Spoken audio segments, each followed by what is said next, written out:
Basura. Iyan ang turing nila sa sariling dugo't laman. Habang nakaluhod si Teresa sa putikan, pinupulot ang natapong lugaw. Humahalakhak si Brenda sa ilalim ng kanyang diamanteng korona. Linisin mo ang sapatos ko, hampas lupa.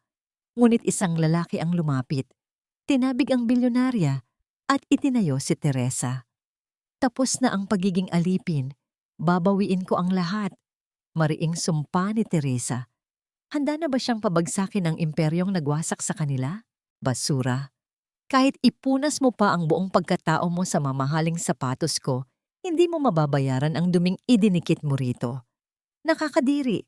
Mga hampas lupa kayong nabubuhay lang para maging pabigat sa lipunan. Umalis nga kayo rito. Nakakasira kayo sa paningin ng mga disenteng tao. Ang nakakapasong mga salitang iyon ay bumira sa pandinig ni Teresa. Ngunit hindi siya makapanlaban. Nakaluhod siya sa malamig at basang putikan ng isang pampublikong parke sa Davao. Ang kanyang nanginginig at magaspang na mga daliri ay pilit na dinampot ang mga natapong butil ng lugaw mula sa lupa. Maingat na ibinabalik sa isang basag na plastik na lalagyan. Iyon na lamang ang nag-iisang pagkain nila para sa araw na ito. Isang mainit na sabaw sana na magpapagaan sa matinding karamdaman ng kanyang inang nilalagnat. Ngunit ngayon ay nahaluan na ng maitim na dumi dahil sa walang awang pagsipa ng babaeng nakatayo sa kanyang harapan. Gustong sumigaw ni Teresa. Gustong lumaban ng kanyang isip, ngunit ang kanyang katawan ay manhid sa labis na pighati. Isang nakakasakal na bikig ang bumara sa kanyang lalamunan. Bumaon ang kanyang mga kuko sa basang lupa. Pinipigilan ang matinding panginginig ng kanyang mga balikat. Kinagat niya ang kanyang ibabang labi hanggang sa malasahan niya ang mapaklang lasa ng sariling dugo. Pilit niyang kinukulong ang mga luhang nagbabanta. Ayaw niyang magmukhang mahina sa harap ng mga taong yumuyurak sa kanilang pagkatao. Sa gitna ng katahimikan ng kanyang pagdurusa, isang katanungan ang patuloy na umalingaw-ngaw sa kanyang isipan. Bakit ganito kalupit ang mundo? Kasalanan ba ang ipanganak na mahirap upang alisan ng karapatang mabuhay ng may dangal? Tumingala si Teresa mula sa kanyang pagkakadapa. Nakita niya ang kumikinang na diamante sa sapatos ni Brenda, ang babaeng tagapagmana ng isang malaking kumpanya na nakatingin sa kanya ng may matinding pandidiri. Matapos bitawan ang mga mapanghusgang salita, ipinagpag ni Brenda ang kanyang mamahaling damit at naglakad patungo sa isang naghihintay na itim at marangyang sasakyan. Tila ba nakatapak lamang siya ng isang walang kwentang insekto na hindi na dapat pang pag-aksayahan ng panahon. Sa loob ng madilim at malamig na sasakyan, tahimik na nakaupo si Danilo. Nakasuot siya ng perpektong itim na suit, ang buhok ay maayos, at ang buong pagkatao ay sumisigaw ng kapangyarihan.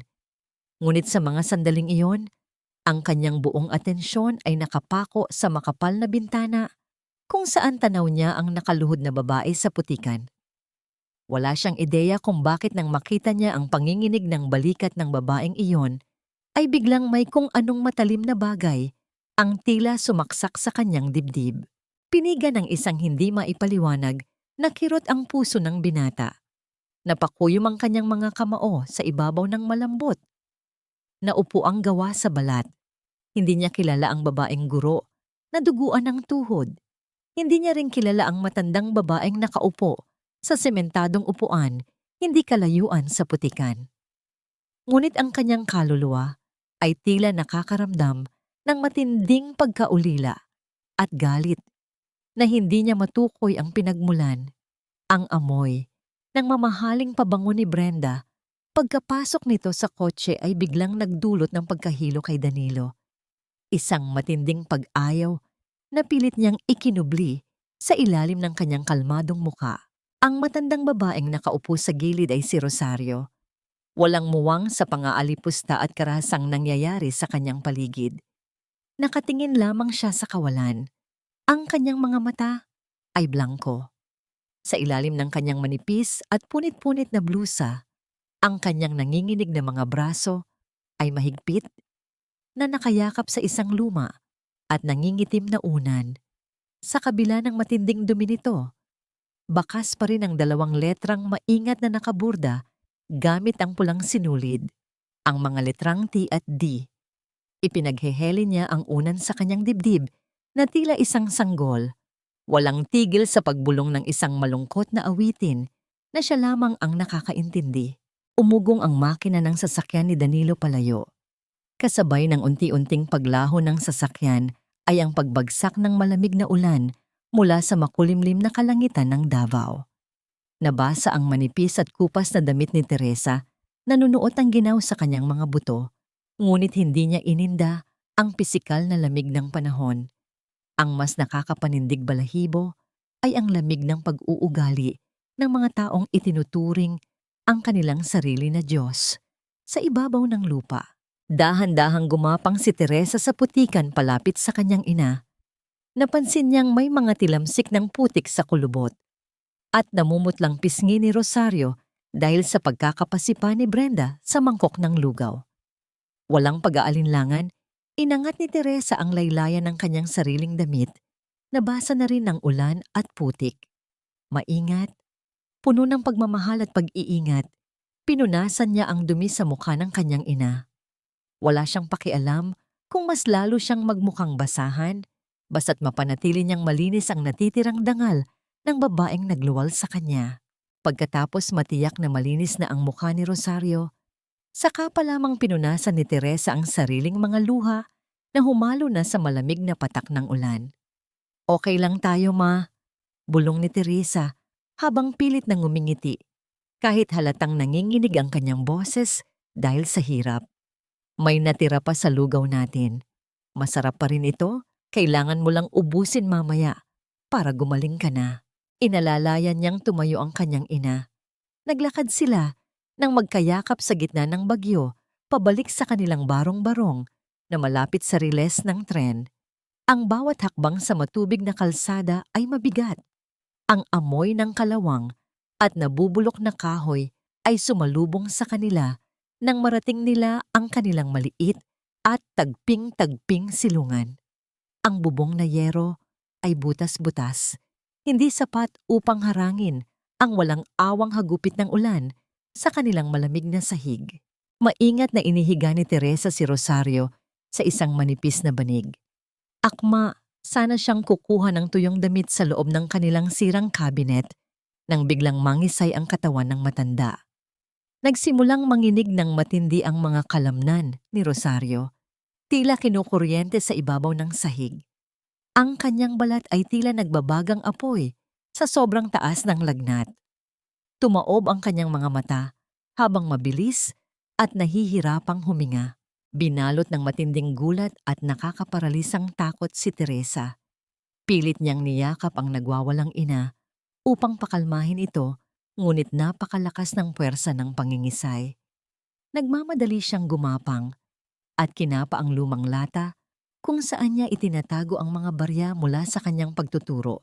Umaasang may natitira pa, kahit pambili man lang ng isang pirasong gamot na magpapababa sa nakakamatay na lagnat.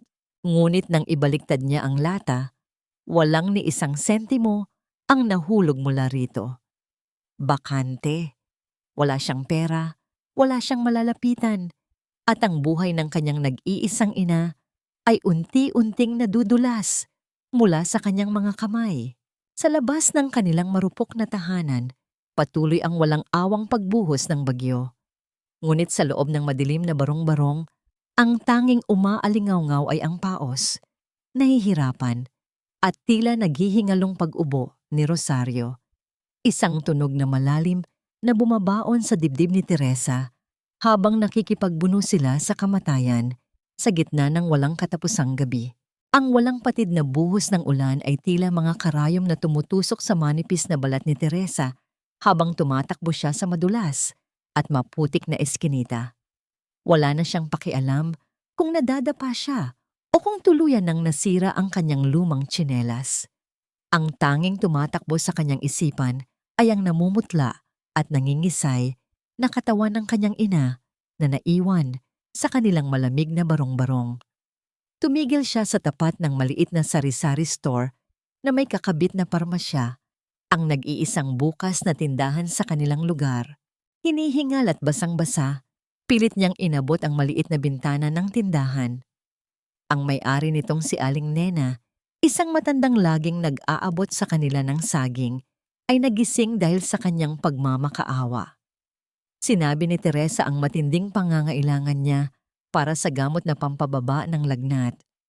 Ngunit nang hingin na ng matanda ang bayad, nakagat ni Teresa ang kanyang labi. Wala siyang dalang pera. Namula ang kanyang mga mata habang dahan-dahang hinuhubad ang isang manipis at kupas na gintong singsing mula sa kanyang daliri. Ito ang nag-iisang alaala ng kanyang pagkabata. Isang pamana na kahit kailan ay hindi niya naisipang bitawan kahit noong mga panahong wala silang makain. Ngunit ang buhay ng kanyang ina ay higit na mahalaga kaysa sa anumang piraso ng ginto. Inilapag niya ang singsing sa estante habang ang boses niya ay basag at puno ng desperasyon. Nagmakaawa siya kay Aling Nena na tanggapin ang singsing bilang sangla kapalit ng ilang banig ng paracetamol at isang bote ng malinis na tubig. Nakita ng matanda ang labis na pighati sa mga mata ng guro. May awa sa puso si Aling Nena, ngunit mayroon din itong sariling pamilyang binubuhay. Matapos ang isang malalim na pagbuntong hininga, kinuha ng matanda ang singsing at iniabot ang mga gamot na magliligtas sa buhay ni Rosario. Mahigpit na niyakap ni Teresa ang mga gamot sa kanyang dibdib. Nagpasalamat ng paulit-ulit at muling tumakbo pabalik sa dilim ng bagyo. Samantala, sa isang mundong milya-milya ang layo sa putikan at kahirapan, isang lalaki ang nilalamon ng kalungkutan sa loob ng kanyang naglalakihang kwarto. Ang matinding liwanag mula sa kristal na chandelier ng mansyon ng mga Villarreal ay nagpapatingkad lamang sa nakakabinging katahimikan na nakabalot kay Danilo. Nakaupo siya sa gilid ng kanyang kama, mahigpit na hawak ang isang lumang litrato noong siya ay sanggol pa lamang. Matagal na niyang itinatago ang litratong ito, ang tanging pruweba ng isang nakaraang hindi niya buong maalala. Itinapat niya ang litrato sa ilaw ng kanyang lampshade. Pamilyar na pamilyar sa kanya ang nakabalot na kumot sa kanyang maliit na katawan sa litratong iyon. Biglang nanlamig ang kanyang mga kamay. Sa gilid ng kumot, may dalawang letrang maingat na nakaburda gamit ang pulang sinulid, ang mga letrang T at D. Ang parehong disenyo, ang parehong estilo ng burda, at ang parehong pulang sinulid na nakita niya sa maruming unan na yakap-yakap ng baliw na babae sa parke kanina. Isang malakas na alon ng kuryosidad at pagdududa ang humampas sa kanyang isipan. Paanong ang isang maralitang babae sa lansangan ng Davao ay may hawak na isang bagay na direktang konektado sa nag-iisang tagapagmana ng imperyo ng Villarreal? Ano ang nangyari sa gabi ng bagyo 20 taon na ang nakararaan kung kailan sinabi sa kanya ng kanyang lola na naulila siya sa isang malagim na aksidente? Ang malalim niyang pag-iisip ay biglang nabulabog nang bumukas ang malaking pintuan ng kanyang kwarto. Ang marahas na pagbagsak ng takong ng sapatos sa makintab na marmol ay hudyat ng pagdating ni Doña Beatriz. Ang kanyang lola ay nakasuot ng eleganteng sutla. Ang mukha ay maawtoridad at ang buong paligid ay biglang napuno ng nakakasakal at matapang na amoy ng mamahaling pabango nito. Mabilis na itinago ni Danilo ang lumang litrato sa ilalim ng kanyang unan bago pa man ito makita ng matanda. Tinitigan siya ni Doña Beatriz nang may pag-uutos at mariing ipinaalala sa kanya ang nalalapit nilang kasal ni Brenda. Ipinaramdam ng matanda ang bigat ng pananagutan na ang kumpanya at ang dangal ng kanilang pamilya ay nakasalalay sa pagkakaisa ng dalawang malalaking angkan. Ang bawat salita ng kanyang lola ay may kakabit na panunumbat. Ipinaalala nito kung paano niya isinalba ang buhay ni Danilo noong maulila ito, na ang lahat ng luho, edukasyon at kapangyarihang tinatamasa niya ngayon ay dahil sa kanya. Isang napakalaking utang na loob na kailanman ay hindi mababayaran ng kahit anong salapi, kundi ng buong pagpapasakop sa kanyang mga kagustuhan. Nakayuko lamang si Danilo, mariing nakatikom ang bibig, ngunit ang kanyang mga kamao ay nakakuyom sa ilalim ng kumot. Nararamdaman niya ang malamig na tanikala ng utang na loob na pilit isinasakal sa kanyang leeg. Nang tuluyan ng lisanin ni Doña Beatriz ang kwarto, naiwan si Danilo na humihinga ng malalim, pilit pinakakalma ang nag-aalab na rebellion sa kanyang dibdib. Kinuha niya ang kanyang telepono at tinawagan ang kanyang pinakatiwalang pribadong investigador. Sa isang malamig at seryosong tono, inutusan niya itong hanapin ang guro at ang matandang babae na nakita niya sa parke ng Davao, maging ang pinakamaliliit na detalye ng kanilang buhay. Kailangan niyang malaman ang katotohanan, kahit na mga hulugan pa ito ng pagwasak sa pamilyang nagpalaki sa kanya. Malayo sa marangyang buhay ng mansyon, narating na ni Teresa ang kanilang tahanan. Ginamit niya ang natitirang malinis na tubig upang painumin ng gamot si Rosario. Matapos ang halos 1 oras ng pagpupunas at pagbabantay, unti-unting bumaba ang lagnat ng matanda. Nawala ang pangingisay nito at napalitan ng kalmadong paghinga. Kinuha ni Teresa ang mangkok na may natitirang lugaw at dahan-dahang sinubuan ng kanyang ina. Ang bawat pagsubo ay isang tahimik na panalangin ng pag-asa. Nang maubos ang huling patak ng sabaw, tiningnan ni Rosario si Teresa nang may kakaibang kislap sa mga mata. Isang malambot at inosenteng ngiti ang sumilay sa labi ng matanda, habang dahan-dahan nitong hinaplos ang pisngi ng kanyang anak. Sa isang mahina, ngunit malinaw na boses, bumulong si Rosario, busog na si Bunso. Hindi mapigilan ni Teresa ang pagbagsak ng kanyang mga luha. Mahigpit niyang niyakap ang ina, isinusubsob ang kanyang mukha sa balikat nito habang tahimik na humihikbi.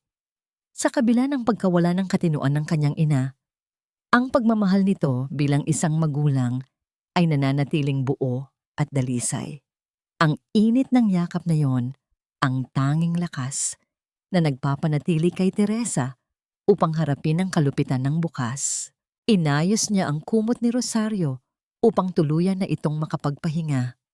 Akma na sana siyang hihiga sa malamig na sahig nang biglang gumuhit ang isang matalim na liwanag mula sa labas ng kanilang bintana. Ang kislap ng headlights ng isang itim na sasakyan ay dahan-dahang gumapang sa mga bitak ng kanilang dingding, nagdadala ng isang tahimik ngunit nakakikilabot na banta sa gitna ng madilim at natutulog na eskinita. Ang nakakapasong sikat ng araw ay unti-unting pumunit sa makapal na ulap ng Davao. Nagbibigay ng panandali ang liwanag sa madilim at maalikabok na gilid ng riles ng tren. Sa kabila ng puyat at pagod mula sa pagbabantay sa kanyang ina kagabi, abala si Teresa sa pag-aayos ng mga lumang upuan at mesa para sa kanyang maliit na feeding program. Nakapaligid sa kanya ang mga batang gusgusin, ang mga matang puno ng gutom, ngunit may kislap ng pag-asa tuwing makikita ang paborito nilang guro.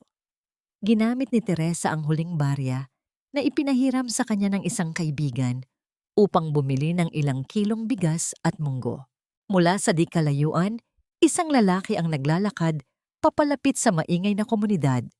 Nakasuot lamang ng simpleng puting t-shirt at maong na pantalon si Danilo, malayo sa kanyang nakasanayang mamahaling mga kasuotan. Iniwan niya ang kanyang sasakyan sa kanto upang hindi makakuha ng atensyon.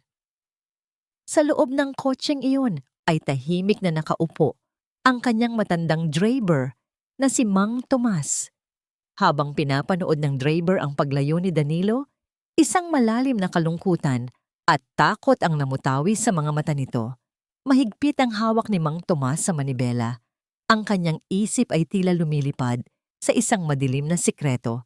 20 taon na ang nakararaan. Bakit tila takot na takot ang matanda na makarating si Danilo sa lugar na yon? Paglapit ni Danilo sa makeshift tent, nakita niya si Teresa na nagpupunas ng pawis sa noo habang naghahalo ng malaking kaldero ng lugaw. Nagtama ang kanilang mga paningin. Isang kaba ang bumalot sa dibdib ni Teresa. Pamilyar ang mukha ng lalaki. Kahit nakasuot ito ng ordinaryong damit, hindi maitatago ang tindig at pino ng galaw nito na nagmumula sa isang mayamang angkan. Agad na bumalik sa kanyang alaala ang malupit na pag-uugali ni Brenda. Umusbong ang pagdududa at pagnanais na paalisin ng estranghero, natatakot na baka isa na naman itong mapangmataas na taong gagawin silang katatawanan. Ngunit bago pa man makapagsalita si Teresa, nag-alok na ng tulong si Danilo. Sa isang malumanay at magalang na boses, sinabi nitong nais niyang maging volunteer para sa mga bata. Pinagmasdan ni Teresa ang mga batang nag-aantay na nakahawak sa kanilang mga walang lamang mangkok. Nilunok niya ang kanyang takot at pagdududa. Para sa mga bata, tatanggapin niya ang kahit anong tulong. Tumango siya ng bahagya at itinuro ang hanay ng mga platito. Nagsimula silang magbahagi ng pagkain. Sa gitna ng ingay ng mga bata at init ng paligid, may isang tahimik na mundong nabuo sa pagitan nilang dalawa. Nang sabay nilang inabot ang isang platito, nagkadikit ang kanilang mga daliri. Isang biglaang lukso ng dugo ang naramdaman ni Teresa. Isang init na gumapang mula sa kanyang kamay patungo sa kanyang mabilis na tumitibok na puso.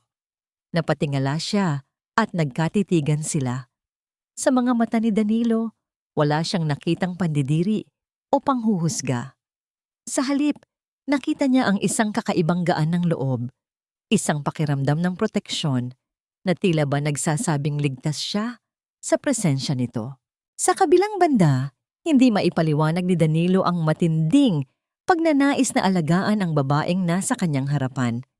Ang mga gasgas sa braso nito, ang pawis sa leeg, at ang pagod sa mga mata nito ay nagdulot ng malalim na kirot sa kanyang dibdib. May isang bahagi ng kanyang kaluluwa na nakakaramdam ng matinding koneksyon. Isang pamilyar na init na matagal na niyang hinahanap ngunit hindi niya matagpuan sa malamig na mansyon ng mga Villarreal. Nagpatuloy sila sa pamimigay ng pagkain. Pasikretong pinagmamasdan ni Danilo si Teresa. Napansin niya na sa bawat pagsubo ng mga bata, napapalunok din ang guro.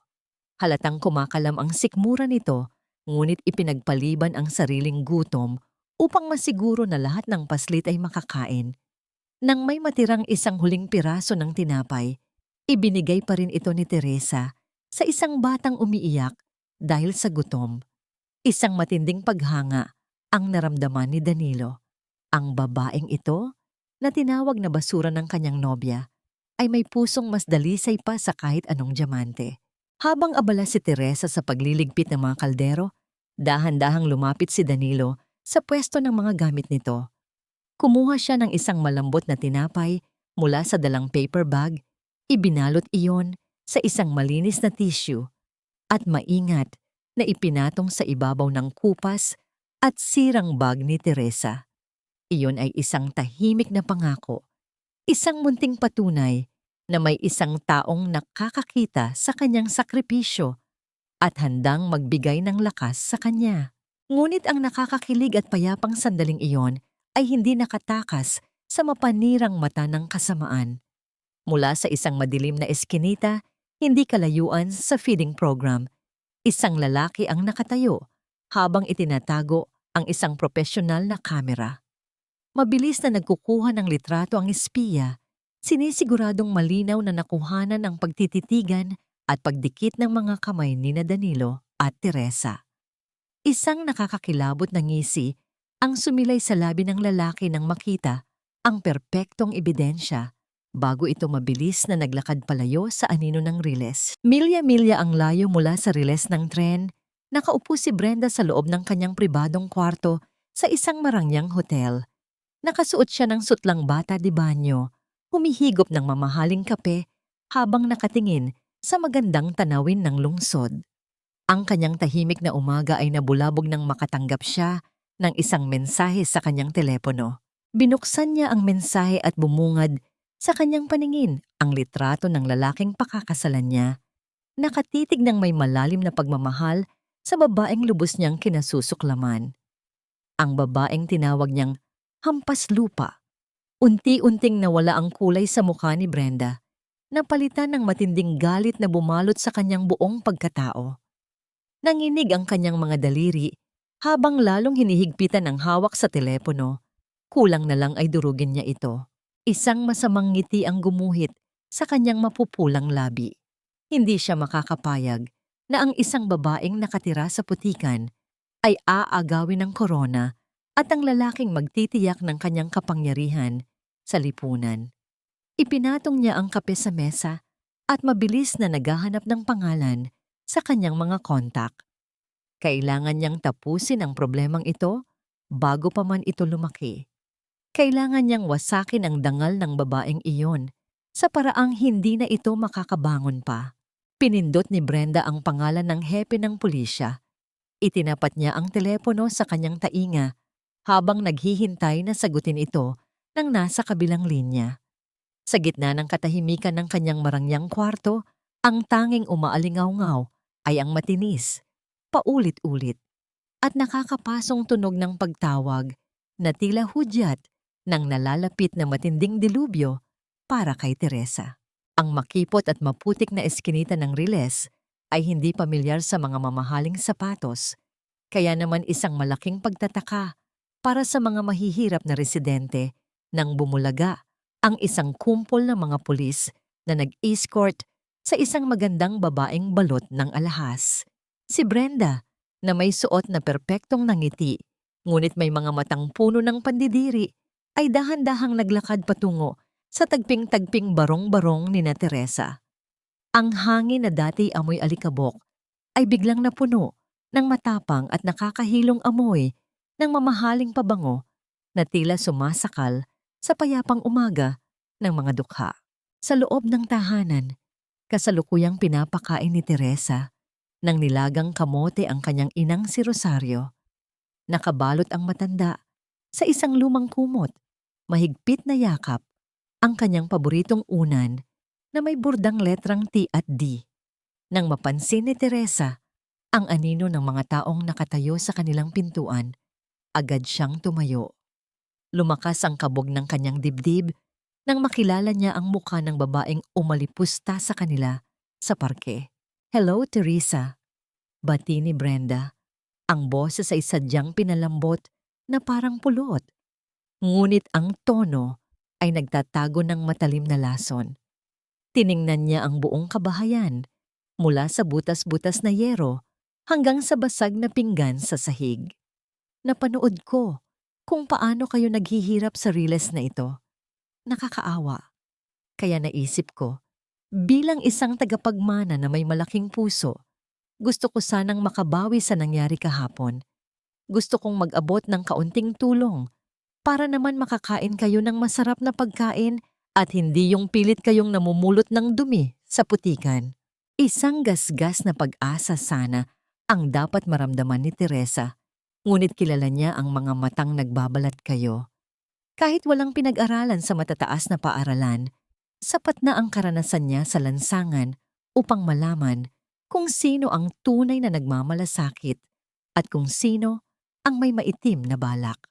"Hindi po namin kailangan ng awa ninyo, ma'am," marin ngunit magalang na sagot ni Teresa. Tiningnan niya ng diretso si Brenda, naninindigan sa kanyang natitirang dangal. "Sanay po kaming mamuhay ng marangal kahit walang-wala. Mas mabuti pang matulog kaming kumakalam ang sikmura kaysa tanggapin ang limos galing sa taong tinatapakan ng aming pagkatao. Makakaalis na po kayo." Nag-apoy ang kalooban ni Brenda sa tapang ng guro, ngunit pinanatili niya ang kanyang pekeng ngiti. Sa isang mabilis na paggalaw na tila aksidenteng natisod, lumapit siya sa maliit na kahoy na mesa kung saan nakapatong ang sira at kupas na bag ni Teresa. Ginamit niya ang pag-alalay sa mesa bilang dahilan, ngunit sa isang idlap, palihim at madulas na inihulog ni Brenda ang isang kumikinang na mamahaling kwintas sa loob ng bag ng guro. Pagbalik niya sa kanyang pagkakatayo, biglang nag-iba ang kanyang ekspresyon. Umarte siyang pilit na kinakapa ang kanyang leeg. Ang mga mata ay nanlalaki sa pinaghalong gulat at takot. "Wait, nasaan na ang kwintas ko? Ang diamond necklace na bigay sa akin ni Danilo. Suot ko lang yun kanina pagpasok ko rito." Agad na lumapit ang hepe ng pulisya na nabayaran na upang maging kasabwat sa kasamaang ito. Ma'am Brenda, sigurado po ba kayo?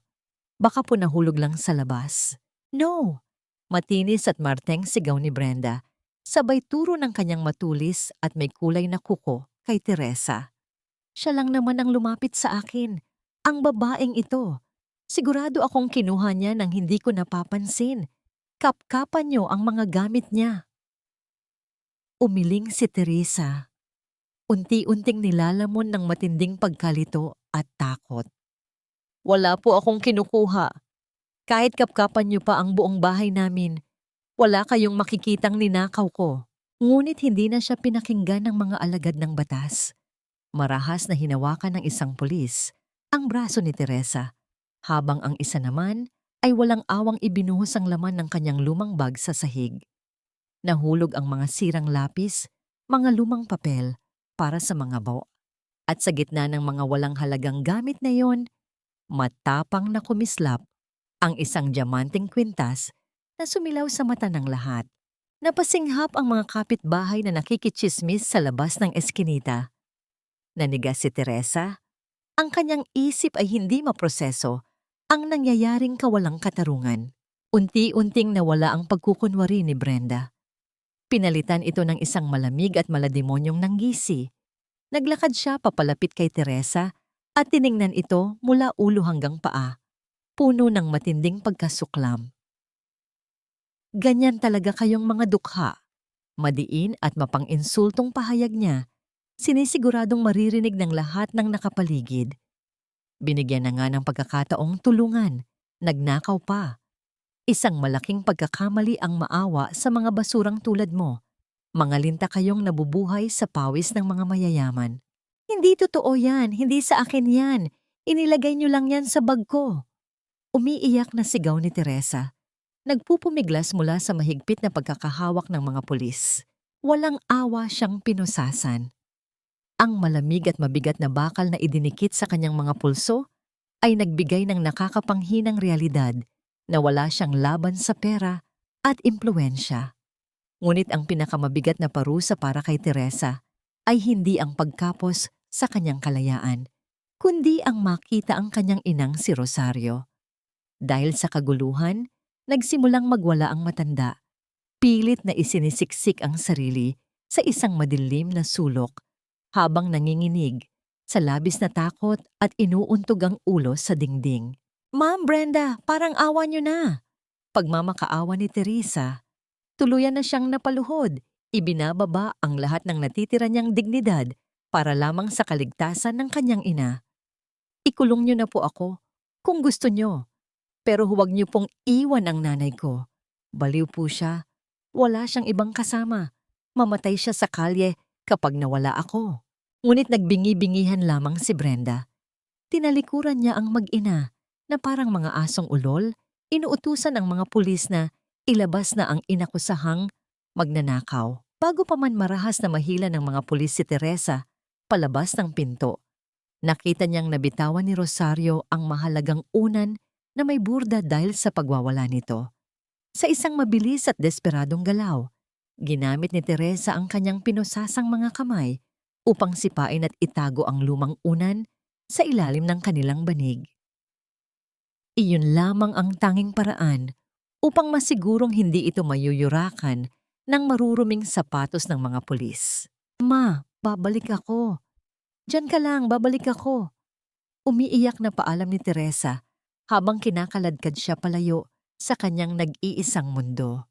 Samantala, sa isang naglalakihang mansyon na punong-puno ng antigong kagamitan, tahimik na humihigop ng kanyang mainit at mamahaling tsa, si Doña Beatrice. Katatapos lamang niyang marinig ang ulat mula sa kanyang mga tauhan sa telepono tungkol sa matagumpay na pag-aresto sa babaeng guro sa Davao. Isang malamig at mapagmataas na ngiti ang sumilay sa kanyang mga kulubot na nalabi.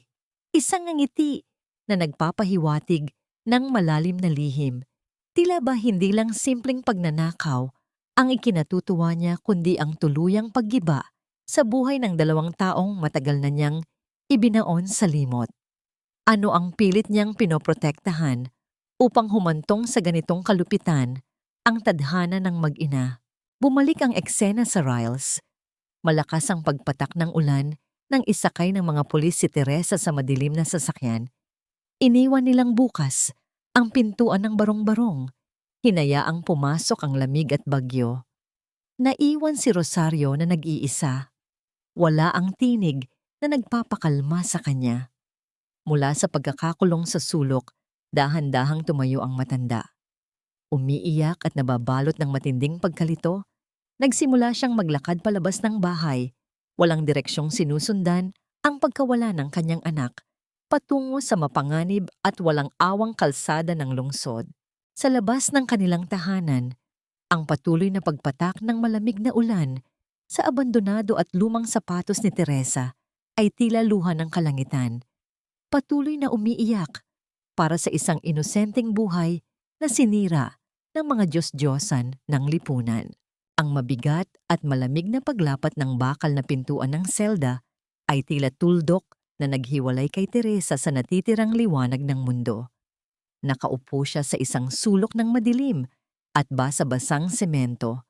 Yakap-yakap ang sariling mga tuhod upang panatilihin ang kaunting init sa kanyang nanginginig na katawan. Ang amoy ng kalawang, lumang ihi at kawalan ng pag-asa ay nanunuot sa kanyang ilong. Ngunit hindi ang pisikal na dumi ng lugar ang nagpapabigat sa kanyang paghinga. Ang tanging nagpapaikot sa kanyang isipan ay ang larawan ng kanyang inang si Rosario. Nag-iisang naglalakad sa mapanganib at walang awang kalsada ng Davao. Sino ang magpapainom ng gamot sa kanyang ina? Paano kung saktan ito ng mga taong mapanghusga?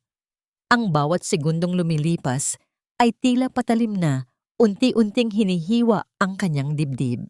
Samantala, sa labas ng presinto, halos liparin ni Danilo ang hagdanan papasok ng istasyon matapos matanggap ang balita mula sa kanyang investigador. Subalit bago pa man siya makapasok sa pasilyo patungo sa mga selda, hinarang siya ng isang hanay ng mga lalaking nakasuot ng itim na suit. Mga pribadong tauhan at abogado ng kanyang sariling lola, si Doña Beatrice.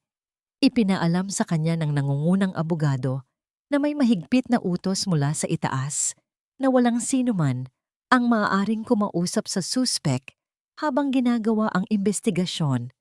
Nag-apoy ang paningin ni Danilo.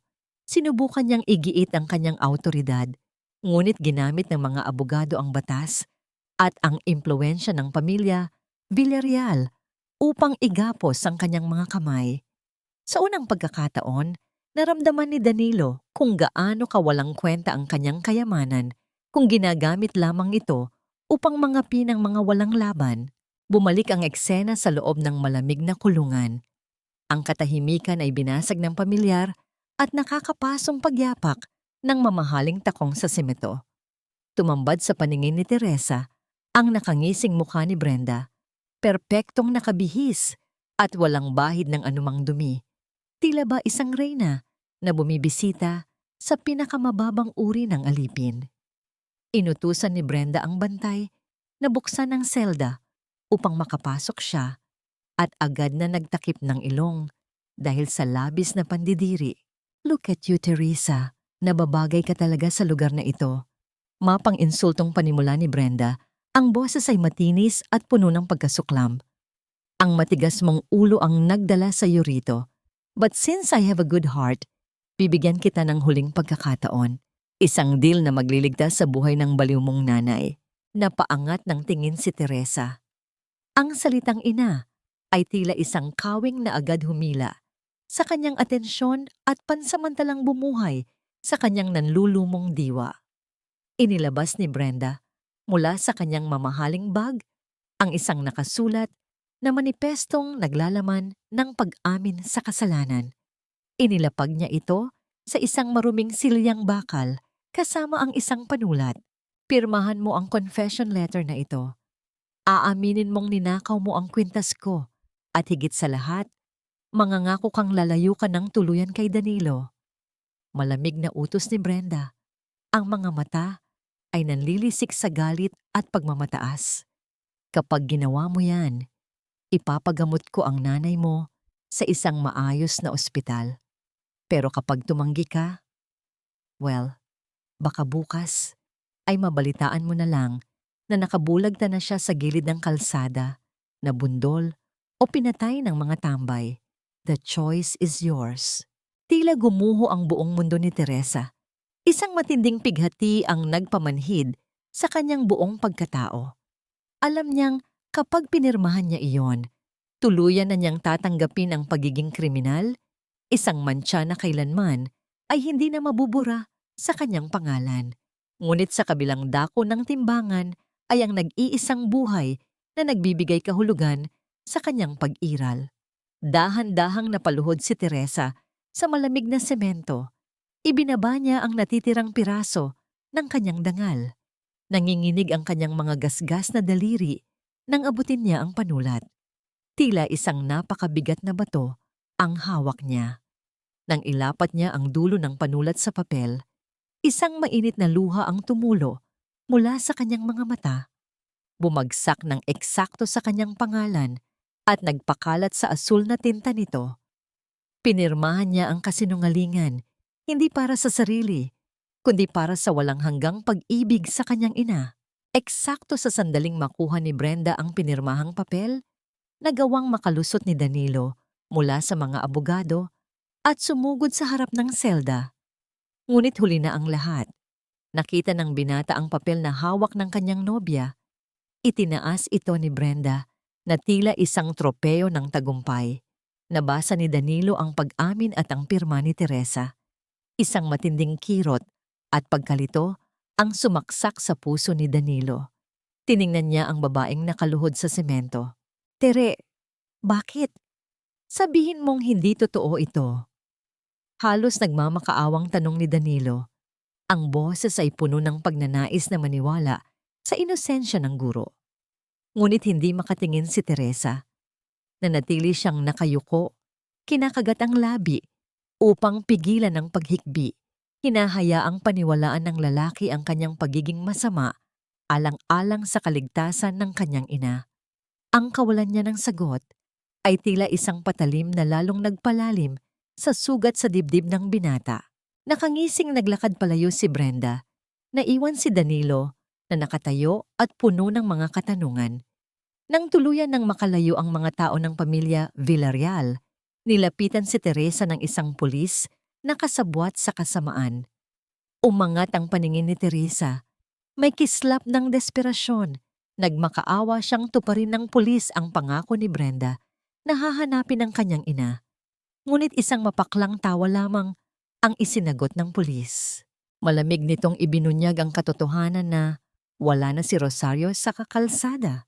Wala itong sakit o aksidenteng sinapit dahil bago pa man makarating si Teresa sa presinto, dinala na ang matanda sa isang pribadong pasilidad na pag-aari ng mismong si Doña Beatrice. Isang pasilidad kung saan walang sino man ang nakakalabas upang magkwento ng katotohanan. Ang bigat ng pagtataksil na yon ay sumikil sa hininga ni Teresa, kasabay ng mabigat at umaalingaw-ngaw na tunog ng pagsasara ng bakal na pinto ng kanyang selda. Ang madilim at basang selda ng presinto ay tila naging isang malawak na kulungan ng mga nawawalang kaluluwa. Ngunit may isang lugar na higit na malagim kaysa sa likod ng mga rehas. Sa isang tagong pasilidad, sa labas ng lungsod, nakakulong si Rosario sa isang maliit, walang bintana at umaamoy gamot na kwarto. Ang hangin sa loob ay nakakasakal, puno ng amoy ng matapang na kemikal na ginagamit panlinis sa sahig. Nakaupo ang matanda sa isang matigas na kama. Ang mga nanginginig na kamay ay mahigpit na nakahawak sa laylayan ng kanyang maruming damit dahil sa pilitang inagaw ng mga bantay ang kanyang paboritong unan. Dalawang nurse na may malalamig na mata ang marahas na humawak sa kanyang panga upang isubo ang isang malaking pildoras na pampatulog. Pilit na isinara ni Rosario ang kanyang bibig, ngunit wala siyang laban sa lakas ng mga ito. Nang mapilitan siyang lumunok, iniwan siya ng mga nurse na nakahandusay sa kama.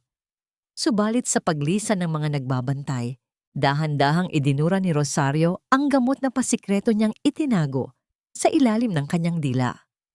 Kahit na nilalamon ng kalituhan ang kanyang isip, may isang malakas na instinto ng isang ina ang nag-uudyok sa kanyang manatiling gising. Kailangan niyang maghintay dahil nangako ang kanyang anak na si Teresa na babalikan siya nito.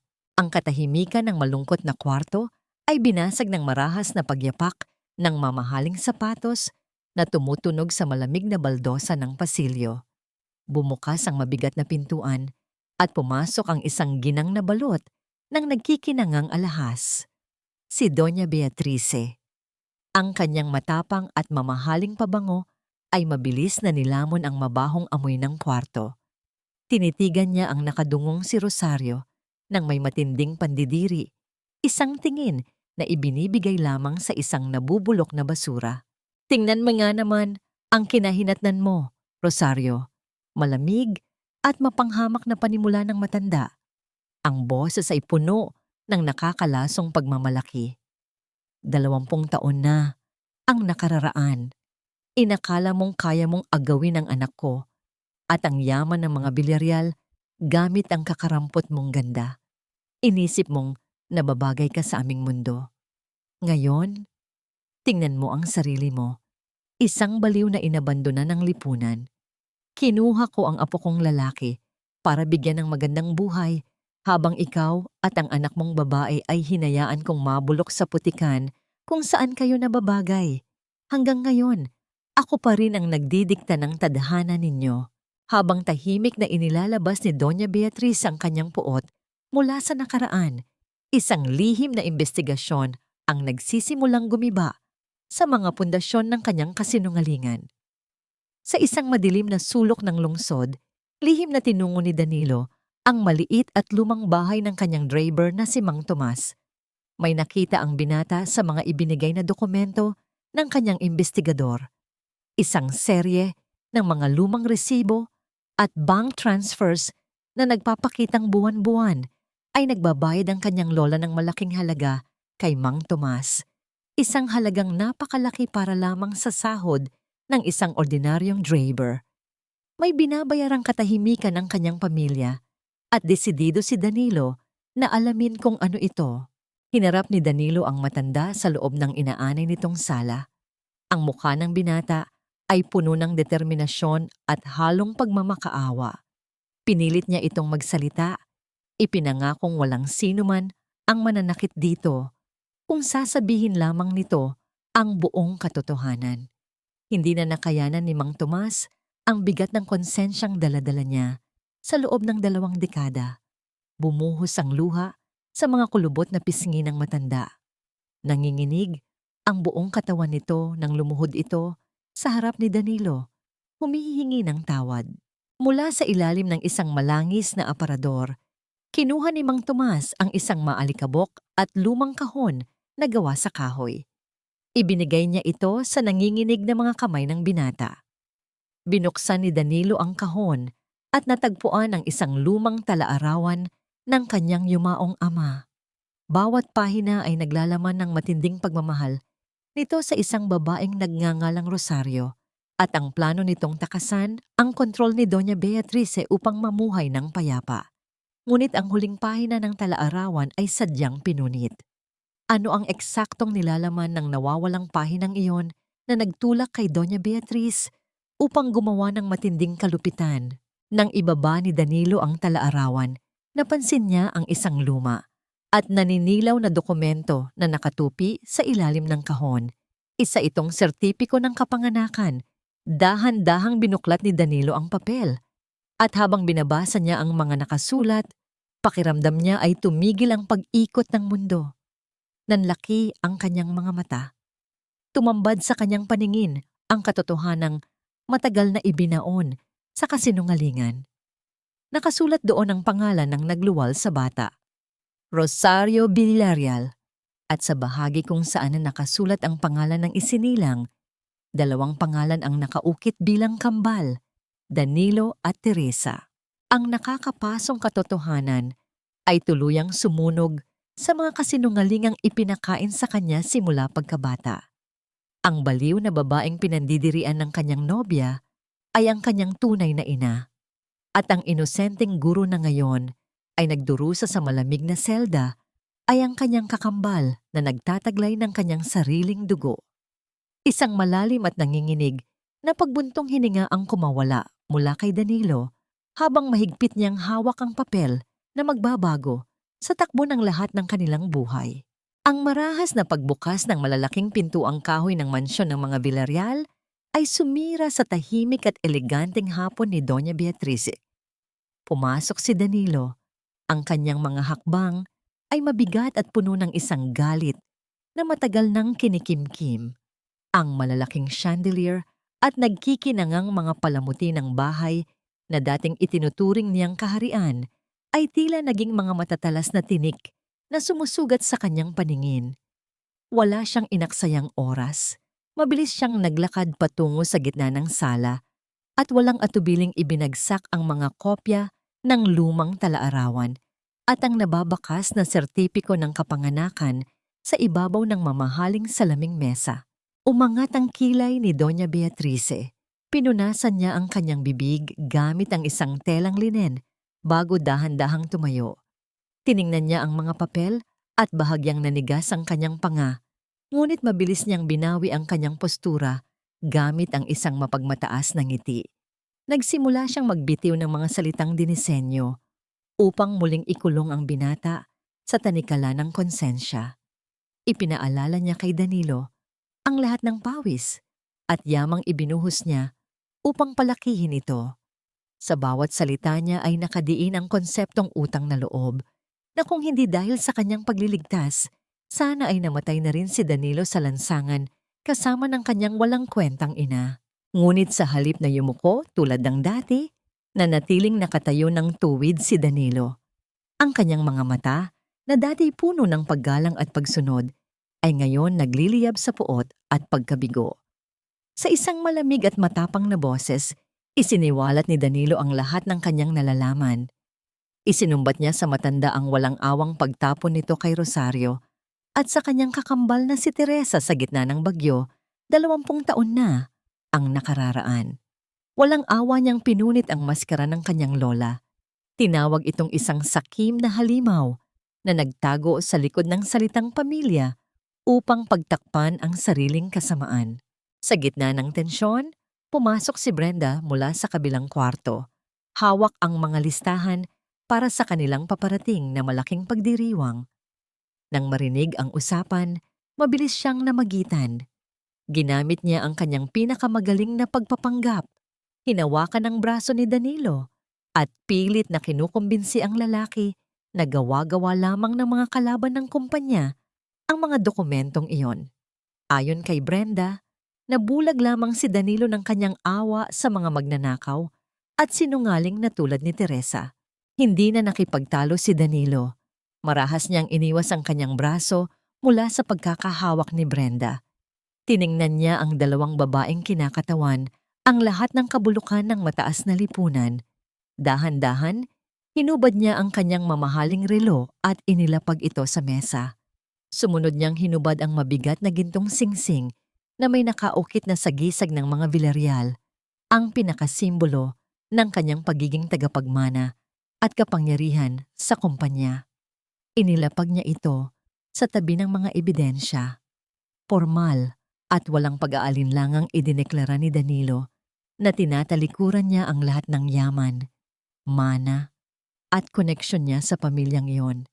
Mas pipiliin pa niyang maging isang pulubi kaysa maging bahagi ng isang imperyong itinayo mula sa luha at dugo ng kanyang tunay na ina at kapatid. Nawala ang pagiging kalmado ni Doña Beatriz. Umalingaw-ngaw ang kanyang matinis at galit na boses sa buong bulwagan, nagbabantang wawasakin niya ang buhay ni Danilo. Sisiguraduhin daw niyang walang sino man sa buong lipunan ang tatanggap sa binata at gagapang ito sa hirap hanggang sa magmakaawa itong makabalik sa kanya. Ngunit tinalikuran lamang siya ni Danilo. Ang muka ay hindi kakikitaan ng anumang takot. Habang naglalakad palabas ng malalaking pintuan, dahan-dahang hinawakan ni Danilo ang fundo ng makapal na kurbata na nakasakal sa kanyang leeg. Hinila niya ito, inalis mula sa kanyang kwelyo, at hinayaang mahulog sa makintab na sahig ng mansyon. Kasabay ng pagbagsak ng telang yon ay ang kanyang paglanghap ng malalim at sariwang hangin. Isang paghinga ng kalayaan pagkatapos ng 2 dekada ng pagkakasakal. Wala siyang pera, wala siyang kapangyarihan sa kumpanya, ngunit sa unang pagkakataon sa kanyang buhay, naramdaman niyang buo ang kanyang pagkatao. Agad siyang sumakay sa kanyang kotse at pinaandar ang makina ng buong bilis patungo sa presinto. Habang nakahawak sa manibela, inipit niya ang kanyang telepono sa pagitan ng kanyang tainga at balikat upang tawagan ang kanyang pinagkakatiwalaang personal na abogado. Inutusan niya itong ihanda ang lahat ng papeles para sa pagpiyansa at pagpapalaya kay Teresa. Ngunit ang mga salitang narinig niya mula sa kabilang linya ay tila malamig na tubig na ibinuhos sa kanyang nag-aalab na pag-asa. Mahina at may halong takot na ipinaalam ng abogado na wala na si Teresa sa lokal na presinto. May nag-utos mula sa mataas na posisyon na ilipat ang guro sa isang malayong probinsya nang walang anumang abiso at walang kahit na sinong pulis ang gustong magsalita kung saan ito eksaktong dinala. Isang panibagong matalim na patibong na naman ang inilatag ni Brenda. Pinaikot ni Danilo ang manibela. Mas binilisan ang takbo ng sasakyan. Ang tanging sumasabay sa mabilis at nag-aalalang tibok ng kanyang puso ay ang patuloy at magulong ingay ng mga umaarangkadang sasakyan sa maluwang ngunit malupit na kalsada ng lungsod. Ang madilim na loob ng umaarangkadang sasakyan ng pulis ay tila isang kabaong na unti-unting naglalayo kay Teresa sa kanyang natitirang pag-asa. Nakaposas ang kanyang nanginginig na mga kamay. Nakasandal ang kanyang nanghihinang ulo sa malamig na salamin ng bintana habang pinapanood ang paglamon ng dilim sa mga pamilyar na kalsada ng lungsod. Dinadala siya sa isang malayong probinsya upang doon ikulong at tuluyang patahimikin malayo sa anumang tulong na maaaring dumating. Ang tanging lamig na nararamdaman niya ay hindi mula sa hangin ng gabi, kundi mula sa matinding takot na baka hindi na niya muling makita ang kanyang ina. Bawat pag-ikot ng gulong ay isang mabigat na hakbang papalayo sa tanging taong nagbibigay kahulugan sa kanyang buhay. Ngunit ang malagim na paglalakbay na yon ay biglang naputol. Isang malakas at nakakagulat na pag-inggit ng mga gulong sa semento ang umalingaw-ngaw ng marahas na apakan ng driver ng pulis ang preno. Muntik nang tumilapon si Teresa mula sa kanyang kinauupuan. Nang imulat niya ang kanyang mga mata at sumilip sa bintana, nakita niya ang isang itim na sasakyan na buong tapang na nakaharang sa gitna ng mapanglaw na kalsada. Mula sa sasakyang yon, bumaba si Danilo. Wala ang kanyang mga mamahaling alahas o ang kurbata ng isang bilyonaryo. Ngunit ang kanyang presensya ay sumisigaw ng hindi matitinag na kapangyarihan at determinasyon. Hindi siya nag-iisa. Kasama niya ang isang huwes na may bitbit na mga formal na dokumento mula sa korte at sa likuran nila ay nakatayo si Aling Nena, ang matandang may-ari ng tindahan at parmasya sa kanilang eskinita. Nabakas ang kaba, ngunit pilit na nagpapakatapang para sa guro. Agad na bumaba ang mga pulis upang harapin ang abala, handang gumamit ng dahas, ngunit mabilis na itinaas ng huwes ang isang legal na atas. Sa isang formal at mariing tinig, ipinahayag ng huwes ang utos ng korte na palayain si Teresa dahil sa kawalan ng sapat na ebidensya at labag sa batas na paglipat ng preso. Tumestigo si Aling Nena sa harap ng mga pulis. Pinatunayan nitong ang ibinayad ni Teresa para sa gamot ay ang sarili nitong manipis at lumang gintong singsing at hindi kailanman nagkaroon ng diamanteng kwintas ang guro. Ginamit ni Danilo ang batas at katotohanan bilang pinakamatalim niyang espada. Ginugutay ang mga kasinungalingang itinanim ni Brenda. Walang nagawa ang mga pulis, kundi ang sumunod. Dahan-dahan nilang tinanggal ang malamig na posas na bumabalot sa mga pulso ni Teresa. Nang makababa si Teresa mula sa sasakyan, halos hindi na siya makatayo sa labis na panghihina. Ang kanyang mga tuhod ay tila naging tubig. Bago pa man siya tuluyang bumagsak sa kalsada, mabilis na lumapit si Danilo at sinalo siya. Wala nang pag-aalinlangan, mahigpit na niyakap ng lalaki si Teresa. Ibinuhos ni Danilo ang lahat ng init, proteksyon, at pangungulila. Sa yakap na yon, hindi niya alintana ang pawis, ang dumi, o ang baho ng presinto na kumapit sa damit ng guro. Para kay Teresa, ang mga bisig na pumulupot sa kanya ay tila isang matibay na pader na humarang sa lahat ng bagyo ng kanyang buhay.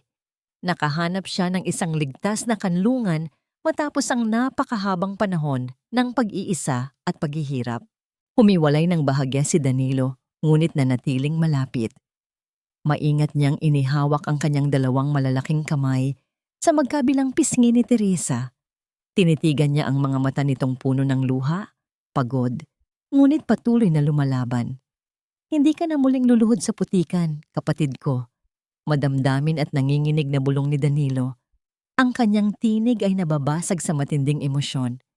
Walang sino man ang mananakit sa inyo ni Ina. Hinding-hindi na muli.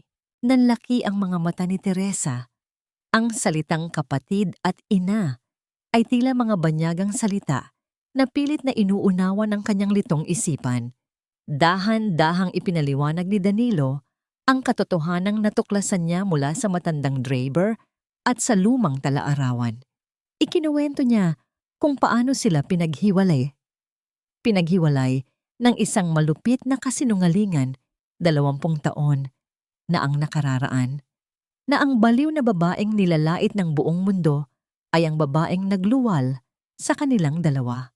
Sila ay iisang dugo, iisang laman, mga kambal na pinaglayo ng sakim na lipunan, ngunit pinag-isa muli ng tadhana at pagmamahal.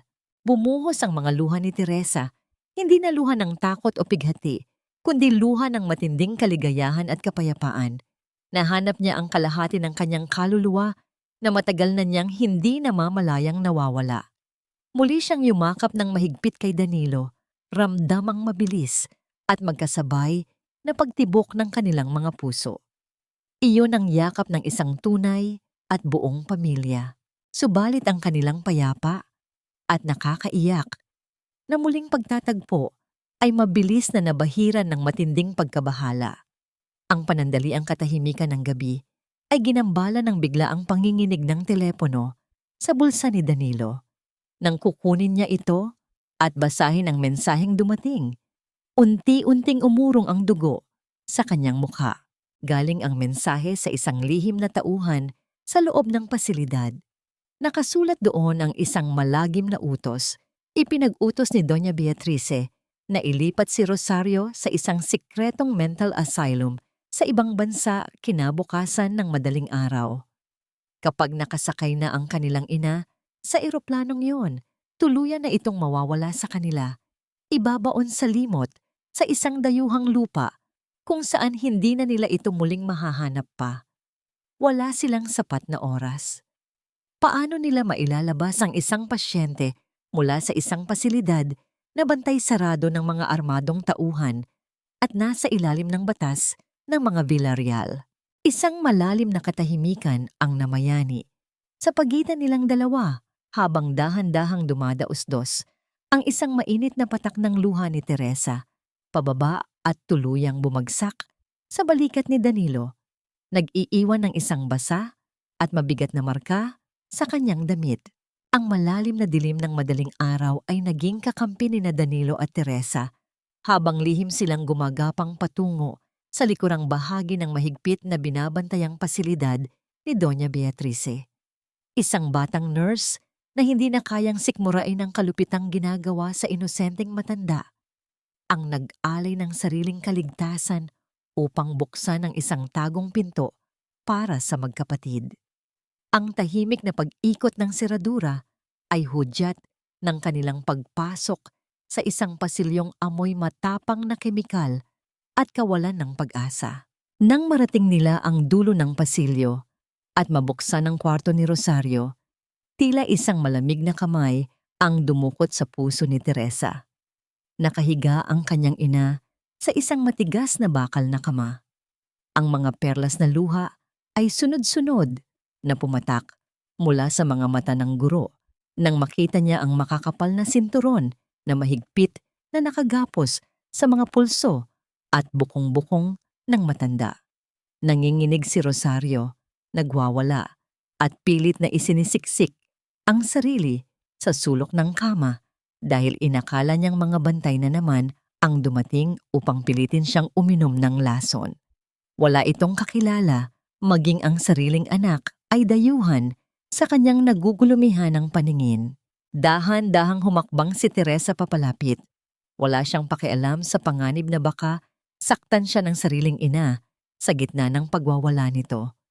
Lumuhod siya sa gilid ng kama at mula sa kanyang bag, inilabas niya ang maalikabok at lumang unan na may bordang letrang T at D, ang nag-iisang alaalang na iligtas niya mula sa pag-aresto ng mga pulis. Ipinatong niya ito sa dibdib ng matanda habang patuloy sa pag-agos ang kanyang mga luha. Nakita ni Rosario ang unan at pansamantalang humupa ang kanyang pagpupumiglas, bagaman nananatili ang matinding takot sa kanyang mga matang nakadilat.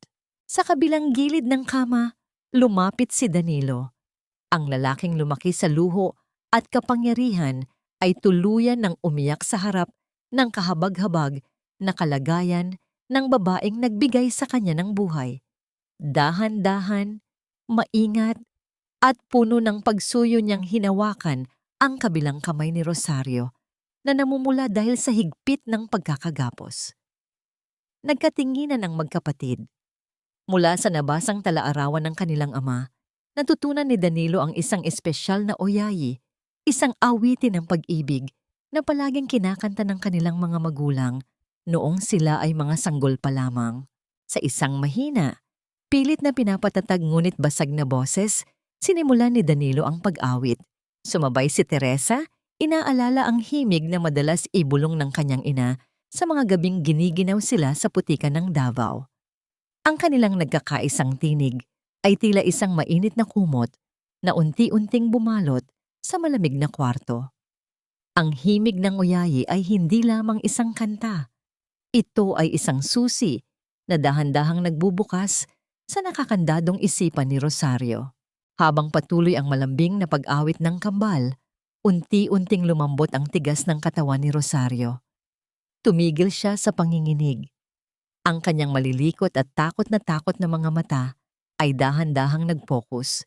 Tinitigan niya ang maamong mukha ni Teresa at pagkatapos ay bumaling sa umiiyak na mukha ni Danilo. Ang ulap na matagal na bumalot sa kanyang isipan ay unti-unting hinawi ng liwanag ng tunay na pagmamahal. Parang mga piraso ng basag na salamin na muling nabuo ang kanyang mga alaala. Ang malamig na ulan sa parke, ang pambibintang, ang pag-agaw sa kanyang anak na lalaki, at ang pagpapalayas sa kanila sa gitna ng bagyo. Bumuhos ang masaganang luha mula sa mga mata ng matanda. Wala na ang blangkong tingin ng isang baliw. Ang pumalit ay ang nagniningning na paningin ng isang nagising na ina. Namumula ang kanyang mga labi habang pilit niyang binibigkas ang mga salitang 20 taon niyang itinago sa kanyang lalamunan. Tere, Danilo, garalgal at nahihirapang bulong ni Rosario.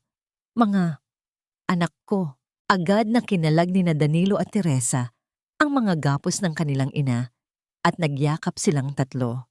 Sa sandaling iyon, ang higpit ng hawak ni Rosario sa mga kamay ng kanyang kambal ay tila may halong panginginig ng matinding takot.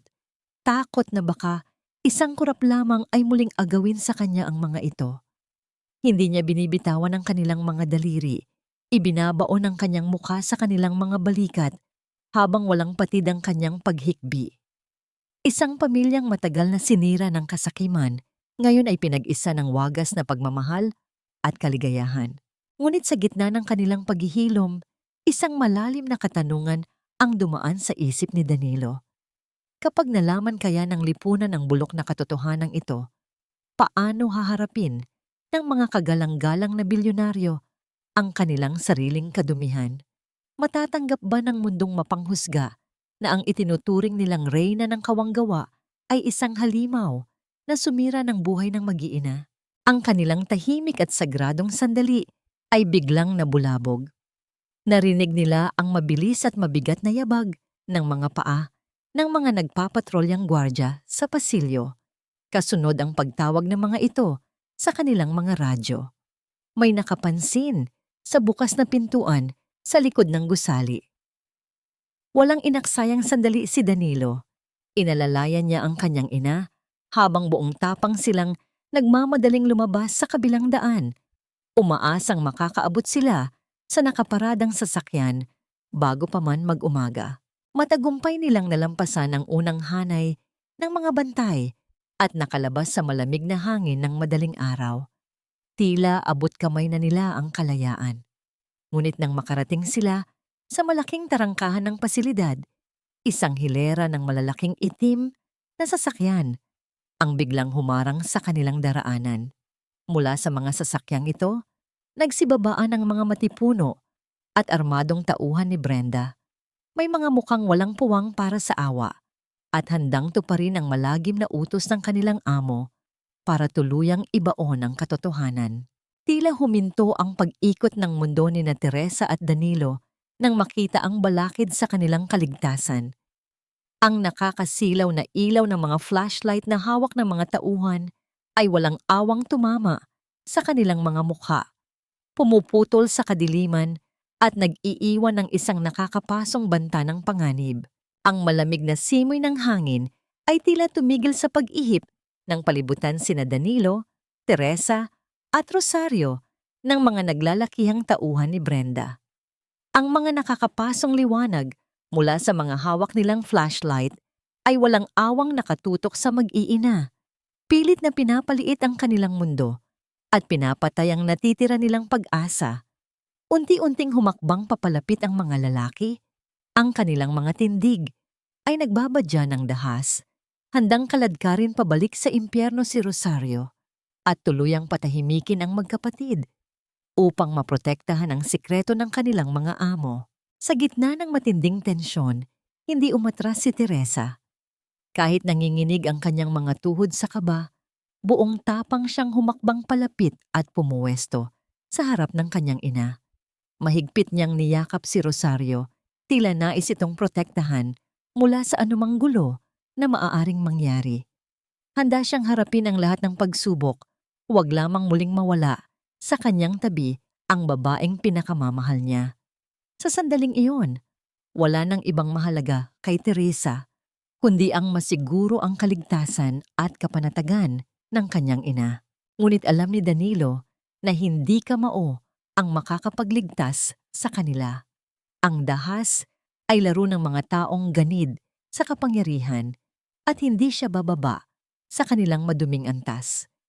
Kalmado, ngunit puno ng awtoridad, niyang inilabas ang kanyang telepono mula sa kanyang bulsa. Sa ilang mabilis na pagpindot, binuksan niya ang kanyang social media account na sinusundan ng libu-libong tao sa buong bansa dahil sa kanyang apelyido. Sinimulan niya ang isang live stream. Inikot niya ang kamera upang malinaw na maipakita ang mukha ng mga armadong tauhan, ang madilim na pasilidad ng asylum, at ang kaawa-awang kalagayan ng kanyang tunay na ina. Sa isang malakas at malinaw na boses, isiniwalat niya sa publiko na sila ay kasalukuyang hinaharang at pinagbabantaan. Malinaw na pinangalanan ang mga taong nag-utos nito. Nang makita ng mga tauhan ni Brenda na nakatutok sa kanila ang lens ng kamera at patuloy na umaakyat ang bilang ng mga taong nakasaksi sa kanilang ginagawa, biglang nawala ang kanilang tapang. Ang mga lalaking handa sanang manakit ay biglang nag-alangan at umatras. Alam nilang walang halaga ng pera ang makakapagligtas sa kanila kapag ang taumbayan at ang batas na ang humatol sa kanilang mga mukha na ngayon ay nakakalat na sa internet. Unti-unti nilang ibinaba ang kanilang mga ilaw, Itinakip ang kanilang mga braso sa kanilang mga muka upang magtago at mabilis na nagsitabi, hinahayaang mabuksan ang daan para sa mag-iina. Walang inaksayang oras si Danilo. Inalalayan niya sina Teresa at Rosario patungo sa nakaparada nilang sasakyan. Ligtas silang nakasakay at mabilis na pinaandar ni Danilo ang makina palayo sa lugar na yon. Ang bawat pag-arangkada ng kotse ay isang malalim na paghinga ng kaluwagan. Patungo sila sa isang lihim na safe house na inihanda ni Danilo, isang lugar na hindi saklaw ng kapangyarihan ng pamilya Villarreal. Sa loob ng tahimik at umaandar na sasakyan, habang mahimbing na nakasandal si Rosario sa balikat ni Teresa, isang malaking katanungan ang namuo sa isip ng magkapatid. Matapos ang lahat ng pang-aabuso, pambibintang at paglapastangan sa kanilang dangal, paano pagbabayaran ni Brenda at Doña Beatrice ang mga kasalanang sumira sa kanilang pamilya? Samantala, sa isang marangyang penthouse ng hotel sa kabilang bahagi ng lungsod, nanlalaki ang mga mata ni Brenda habang pinapanood ang live stream sa kanyang sariling telepono.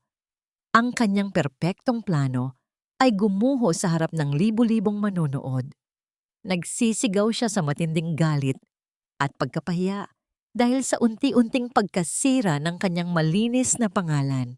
Ngunit sa halip na sumuko, isang masamang plano ang nabuo sa kanyang isipan. Ipinag-utos niya sa kanyang mga assistant na ituloy at mas lalo pang magarbohan ang gaganaping malaking gala night ng pamilya Villarreal kinabukasan. Gagamitin niya ang pagdiriwang na yon, kasama ang lahat ng maimpluwensyang tao at bayarang media, upang linlangin ang publiko, pagtakpan ng issue, at baliktarin ang kwento, upang palabasing nawawala sa katinuan si Danilo. Ang kanyang nag-aalab na puot ay nagtapos sa malakas na pagkakabasag ng isang mamahaling kristal na baso na buong lakas niyang ibinato sa pader. Nag-iiwan ng matatalim na piraso na nagkalat sa makintab na sahig.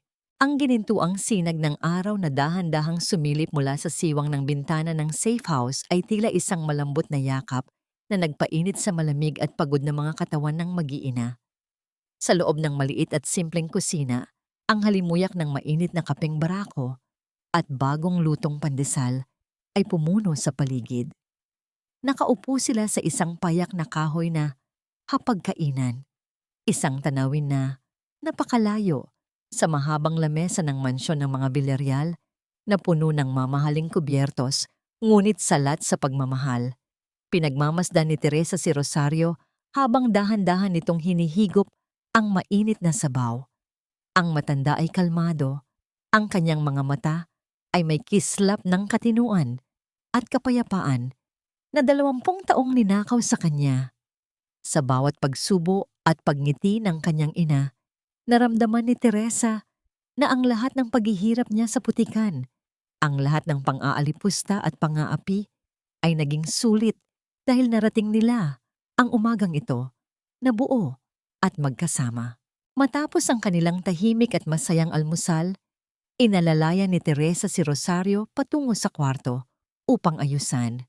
Sa tulong ng mga damit na maagang ipinabili ni Danilo, pinalitan ni Teresa ang manipis at punit-punit na damit ng kanyang ina ng isang malinis at disenteng bestida na kulay perlas. Habang maingat na sinusuklay ni Teresa ang pumuting buhok ni Rosario, hindi niya mapigilang maluha sa tuwa nang makita ang pagbabalik ng dangal sa mukha ng matanda. Wala silang suot na ginto, walang mga mamahaling diamante na nagkakahalaga ng milyon-milyon. Ngunit sa sandaling iyon, mas nagniningning ang kanyang ina kaysa sa sino mang reyna. Ang kanilang dignidad ay hindi nabibili ng salapi dahil ito ay nakaugat sa kanilang malinis na konsensya at wagas na pagmamahal sa isa't isa. Sa kabilang bahagi ng maliit na bahay, nakatayo si Danilo malapit sa bintana. Hawak ang kanyang telepono. Ang kanyang tinig ay mababa, seryoso, at puno ng kalkuladong determinasyon habang kausap ang mga pinagkakatiwalaang abogado at mga matapat na kaibigan sa media na hindi kayang bayaran ng kanyang lola. Inilatag niya ang pinakahuling patibong para sa gaganaping malaking pagdiriwang ng kanyang pamilya. Hindi niya kailangang gumamit ng dahas. Ang katotohanan, ang kanyang magiging pinakamatalim na sandata upang wasakin ang imperyo ng kasinungalingan na itinayo ni Doña Beatrice. Nang matapos niya ang tawag, nakaramdam siya ng isang malalim na kaluwagan. Ang panahong ito, ang kalmado, bago ang isang malaking unos na babago sa kasaysayan ng kanilang angkan. Naglakad si Danilo patungo sa kwarto at nakita ang kanyang kakambal na nakatitig sa salamin. Bakas pa rin sa mga mata ni Teresa ang kaunting kaba sa mga mangyayari. Dahan-dahang lumapit si Danilo at inagaw ng may lambing ang suklay mula sa kamay ng guro. Maingat at puno ng pagmamahal niyang sinuklay ang mahaba at itim na buhok ni Teresa. Isang simpleng kilos na nagpapahiwatig na hindi na ito nag-iisa. Nagtama ang kanilang mga paningin sa salamin. "Huwag ka nang matakot," malambing na bulong ni Danilo habang ipinapatong ang kanyang mga kamay sa balikat ni Teresa. "Ngayong gabi, hindi ka papasok sa lugar na yon bilang isang guro mula sa Riles na inaapi nila. Ngayong gabi, makikilala ng buong mundo ang tunay na reyna ng mga Villarreal. Babawiin natin ang pangalan na naninakaw sa inyo." Habang naghahanda ang mag-iina sa isang payapang sulok ng lungsod, isang magarbong at nagkukumahog na paghahanda naman ang nagaganap sa pinakamataas na palapag ng isang kilalang hotel sa Davao. Napapalibutan si Brenda at Doña Beatriz ng mga sikat na makeup artist at tagapag-ayos ng damit. Nakasuot si Doña Beatriz ng isang kumikinang na itim na gown, habang ang kanyang leeg ay nalulukuban ng isang napakabigat na kwintas na gawa sa purong brilyante. Si Brenda naman ay may suot na tiara at pulang damit na sumisimbolo sa kanyang mapagmataas na ambisyon. Kampante ang dalawa. Naniniwala silang ang kapangyarihan ng kanilang salapi ay sapat na upang burahin ang anumang ingay na ginawa ng live stream ni Danilo. Para sa kanila, ang gaganaping gala night ay hindi lamang isang pagdiriwang, kundi isang pagpapakita ng puwersa na sila pa rin ang naghahari at walang sinumang dukha ang makapagpapabagsak sa kanila. Ngunit sa gitna ng lahat ng marangyang paghahanda ng mga kalaban, isang malaking katanungan ang nag-aabang. Ang buong hotel ay napapalibutan ng daan-daang pribadong gwardya at bawat panauhin ay dumadaan sa mahigpit na pagsusuri ng imbitasyon. Paano makakapasok sina Danilo, Teresa at Rosario sa isang lugar kung saan ang mismong pag-iral nila ay ipinagbabawal at itinuturing na pinakamalaking banta sa nag-oorganisa ng pagdiriwang? Pagsapit ng gabi, ang malawak at napakagarbong grand ballroom ng hotel ay napuno ng mga sikat na personalidad, mga politiko at mga bilyonaryo na nakasuot ng kani-kanilang pinakamamahaling kasuotan. Ang mga ilaw mula sa malalaking kristal na chandelier ay nakakasilaw, habang ang malambot na musika ng orkestra ay nagtatakip sa mga mapagkunwaring bulungan ng lipunan. Nagsimula ang formal na programa at tinawag ng tagapagdaloy ang pangalan ng babaeng kinikilala bilang haligi ng kawanggawa. Taas noong naglakad si Doña Beatriz paakyat sa entablado upang tanggapin ang inaasam niyang parangal bilang Philanthropist of the Year. Isang parangal na kumukutya sa libu-libong luhang idinulot niya sa mga taong kanyang inabuso. Pumuwesto si Doña Beatriz sa harap ng mikropono. Ang kanyang mukha ay nababalot ng isang perpekto ngunit nakakalasong ngiti. Kasabay ng kanyang pagharap sa madla ay ang pag-alingawngaw ng isang masigabo at malakas na palakpakan ng mga bilyonaryong bulag. Sa katotohanan, isang tunog na nagpapayabong sa kanyang kasakiman habang ang oras ng kanyang pagbagsak ay tahimik na lumalapit. Sa harap ng nakakasilaw na ilaw at sa gitna ng daan-daang matang nagmamasid, nakatayo si Doña Beatriz sa ibabaw ng malawak na entablado.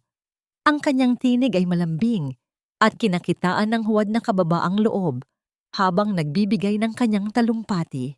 Ang pagtulong sa mga walang kalaban-laban, lalo na sa mga ulila at mga inabandona ng lipunan dahil sa sakit sa pag-iisip, ay hindi lamang obligasyon, kundi isang banal na tungkulin ng pamilyang Villarreal. Madamdaming pahayag ng matanda, habang pilit na pinapahid ang isang pekeng luha sa gilid ng kanyang mata. We share our blessings because we believe that no one deserves to be thrown away like trash. Isang masigabong palakpakan ang sumalubong sa kanyang mga mapagkunwaring salita. Sa unang hanay ng mga upuan, nakangiti ng malapad si Brenda. Ipinagmamalaki ang perpektong imahe na kanilang nilikha. Ngunit bago pa man tuluyang humupa, ang pagbubunyi ng mga panauhin, biglang naputol ang malambot na musika mula sa orkestra. Ang mikropono ni Doña Beatriz ay naglabas ng isang matinis na tunog, hudyat ng isang hindi inaasahang pag-antala. Mula sa madilim na bahagi sa likuran ng entablado, dahan-dahang lumabas si Danilo. Wala na ang mga bakas ng bilyonaryong tagapagmana sa kanyang anyo. Nakasuot lamang siya ng isang simpleng itim na suit, ngunit ang kanyang mga hakbang ay mabigat, direkta, at nag-uumapaw sa matinding determinasyon. Walang atubiling nilapitan niya ang kanyang lola at mahinahong inagaw ang mikropono mula sa nanginginig nitong mga kamay. Nawala ang kulay sa mukha ni Brenda. Agad siyang tumayo mula sa kanyang kinauupuan, ang kanyang matinis at nag-aalalang boses ay pumunit sa biglaang katahimikan ng ballroom. "Security! What is happening? Ilabas niyo siya rito. Sinisira niya ang event ng lola niya." Mabilis na nagkilos ang mga armadong pribadong gwardya upang hablutin si Danilo. Ngunit bago pa man sila makalapit sa entablado, bumukas ang mga pinto sa gilid ng bulwagan. Pumasok ang isang hanay ng mga lehitimong alagad ng batas. Hindi ang mga nabayarang pulis, kundi ang mga matataas na opisyal na may bitbit na mga formal na utos mula sa korte. Hinarang nila ang mga gwardya ni Brenda. Pinatunayan na ang batas ay wala na sa kontrol ng mga Villarreal sa gabing iyon. Natahimik ang buong bulwagan. Ang lahat ng atensyon ay nakapako ngayon kay Danilo. Tumingin siya sa mga mukha ng lipunang matagal na sumamba sa yaman ng kanyang pamilya. "Napakagandang talumpati, Lola," panimula ni Danilo. Ang boses ay kalmado, ngunit may dalang matalim na lason na bumaon sa pandinig ng lahat. "You spoke about not throwing people away like trash. But I think it's time this society knows the exact definition of your charity." Sumenya si Danilo sa tech booth na ngayon ay kontrolado na ng kanyang mga pinagkakatiwalaang kaibigan. Ang malaking puting telang nagsisilbing background sa entablado ay biglang nagliwanag. Tumambad sa harap ng daan-daang bilyonaryo at politiko ang malinaw na ebidensya ng kanilang kasamaan. Unang ipinakita ang kopya ng lihim na video mula sa riles ng tren. Malinaw na napanood ng buong lipunan kung paano palihim na inihulog ni Brenda ang kanyang mamahaling diamanteng kwintas sa loob ng luma at punit na bag ni Teresa. Kasunod ang kanyang pag-arte na tila siya ang naging biktima. Napasinghap ang mga panauhin. Ang mga matang kanina ay puno ng paghanga kay Brenda ay napalitan ng pandidiri. Sumunod na lumabas ang mga resibo ng malalaking halagang ipinapadala buwan-buwan kay Mang Tomas bilang suhol sa paglilihim, kasama ang litrato ng madilim at maruming pasilidad kung saan sa pilitang ikinulong si Rosario na tila isang hayop. At bilang pangwakas na latigo sa pagkatao ni Doña Beatrice, lumabas sa malaking screen ang orihinal na sertipiko ng kapanganakan nina Danilo at Teresa na may lagda ng totoong ina, katabi ang pekeng dokumento na ginamit ni Doña Beatriz upang agawin ang bata at burahin ang katotohanan. Ang mapagmataas na ngiti ni Doña Beatrice na kanina lamang ay perpektong nakaguhit sa kanyang labi ay dahan-dahang gumuho. Ang kanyang tuhod ay nanlambot habang ang kanyang panga ay nagsimulang manginig ng walang kontrol. Ito ang pinakakinatatakutan ng mga nabubuhay sa mataas na lipunan. Ang tuluyang mawasak ang dangal sa harap ng mga taong itinuturing silang Diyos. Isang malaking kahihiyan na hindi kayang bilhin o burahin ng kahit anong halaga ng salapi. Nagsimulang magbulungan ang mga panauhin. Naririnig ni Brenda ang mga mapanghusgang salita mula sa mga kilalang tao na kanina lamang ay nakikipagbeso sa kanya. Tinatawag siyang sinungaling, mapagpanggap, at kriminal. Umiling ang mga imbitado, dahan-dahang humahakbang paatras, tila ba kapag lumapit sila sa maglola ay mahahawa sila sa malansang dumi ng mga ito. Ang pundasyon ng kasinungalingan na iningatan ni Doña Beatriz sa loob ng 20 taon ay tuluyan ng nadurog sa loob lamang ng ilang minuto. Ngunit hindi pa tapos si Danilo. Muli niyang itinapat ang mikropono sa kanyang bibig. Tinitigan ng diretso ang nanlulumong mga mata ng kanyang lola. Hindi lang mga pekeng papel at ninakaw na yaman ang itinago ninyo sa mundo. Matapang na pahayag ni Danilo, ang boses ay nagpapahiwatig ng pinakamalaking revelasyon sa gabing iyon. Itinago niyo ang katotohanan.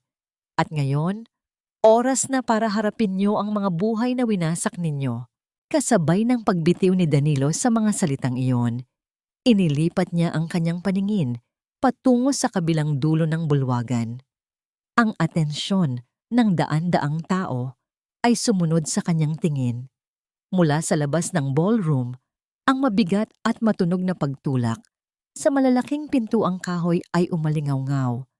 Dahan-dahang nagbubukas upang papasukin ang mga taong babawi sa huling piraso ng dangal ng Imperyong Villarreal. Ang tuluyang pagbubukas ng malalaking pintuang kahoy ay nagpatahimik sa buong bulwagan. Hinahawi ang dagat ng mga panauhin upang magbigay daan sa mga tunay na may-ari ng gabi.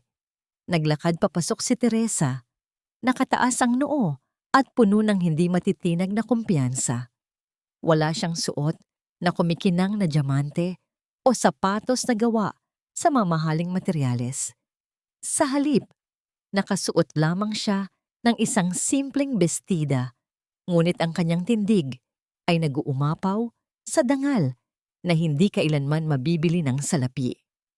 Akay-akay niya sa kanyang braso ang kanyang inang si Rosario, ang matanda.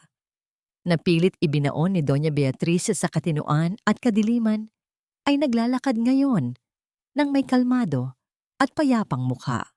Wala na ang takot at pagkabaliw sa kanyang mga mata. Ang pumalit ay ang linaw ng isip ng isang inang nakabawi sa kanyang mga anak. Nang makita ni Doña Beatriz ang dalawang babaeng inakala niyang tuluyan na niyang nadurog, napakapit siya nang mahigpit sa gilid ng podium. Bumilis ang kanyang paghinga habang dahan-dahang napahawak ang kanyang nanginginig na kamay sa kanyang dibdib. Tila siya nakaharap sa mga multo ng kanyang nakaraan na bumalik upang singilin siya sa bawat patak ng luhang kanyang inutang. Ang kanyang mga tuhod ay unti-unting nanghina sa bigat ng matinding kahihiyan na pumulupot sa kanyang buong pagkatao. Huminto sina Teresa at Rosario sa mismong paanan ng entablado, nakaharap sa nanginginig na matriarka ng mga Villarreal. Walang sumigaw, walang nagwala. Sa halip, tinitigan lamang ni Rosario ang matandang sumira sa kanyang buhay. Ang boses ni Rosario ay mahina, ngunit may lalim na bumaon sa bawat sulok ng tahimik na ballroom. Maari ninyong agawin ang yaman, maari ninyo akong itapon sa putikan. Kalmadong pahayag ni Rosario. Ang mga mata ay puno ng kapatawaran, ngunit may matibay na paninindigan. Ngunit kailanman ay hindi ninyo maagaw ang pagmamahal ng aking mga anak. At iyon ang pinakamalaking pagkatalo mo, Beatriz. Mayaman ka sa salapi, ngunit nananatili kang pulubi sa pagmamahal.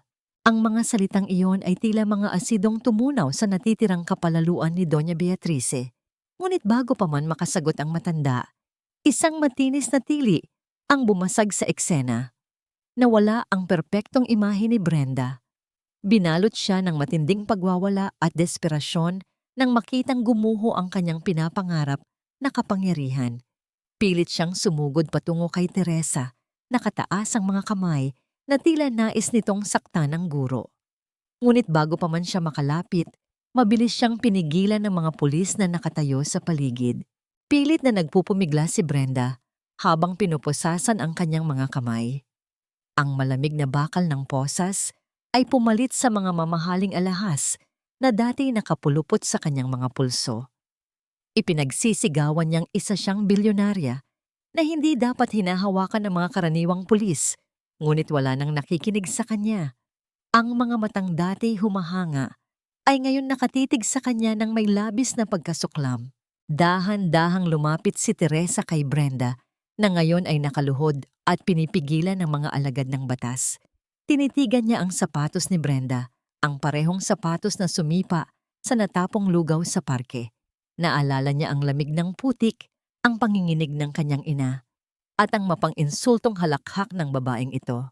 Linisin mo ang sarili mong budhi bago mo husgahan ang sapatos ng iba. Tahimik ngunit matapang na ibinulong ni Teresa. Wala siyang galit sa kanyang boses, tanging isang malamig na katotohanan na nagpabagsak sa natitirang ilusyon ng babaeng nanakit sa kanila. Habang kinakaladkad palabas si Brenda, hindi na nakayanan ni Doña Beatrice ang bigat ng eskandalo. Ang bulungan ng lipunan, ang patuloy na pag-ilaw ng mga kamera ng media, at ang tuluyang pagkawala ng kanyang kapangyarihan ay nagdulot ng matinding stress sa kanyang sistema. Nanlaki ang kanyang mga mata habang kinakapos ng hininga. Unti-unting nawalan ng lakas ang kanyang katawan hanggang sa tuluyan siyang bumagsak sa sahig ng entablado, nawalan ng malay sa mismong gabing dapat sana ay magpaparangal sa kanya. Ang pagbagsak niya ay ang tuluyang pagguho ng imperyong itinayo sa pang-aabuso. Bumaba si Danilo mula sa entablado upang salubungin ang kanyang ina at kakambal. Habang patuloy sa pagkuha ng litrato, ang mga miyembro ng media upang idokumento ang pagbagsak ng mga Villarreal, naglakad sina Danilo at Teresa patungo sa magkabilang gilid ni Rosario. Mahigpit nilang hinawakan ang mga kamay ng kanilang ina, ipinapakita sa harap ng mga kamera at sa buong mundo ang isang pamilyang pilit na binuwag ngunit kailanman ay hindi tuluyang nawasak. Ang mga larawang makukuha sa sandaling iyon ay hindi magpapakita ng puot, kundi ng tagumpay ng pag-ibig at pagkakaisa laban sa walang pusong kasakiman. Nang sumikat ang araw kinabukasan, ang ingay ng nakaraan ay tuluyan ng napalitan ng bagong katotohanan. Mabilis na kumalat sa lahat ng pahayagan at balita ang nangyari sa gala night.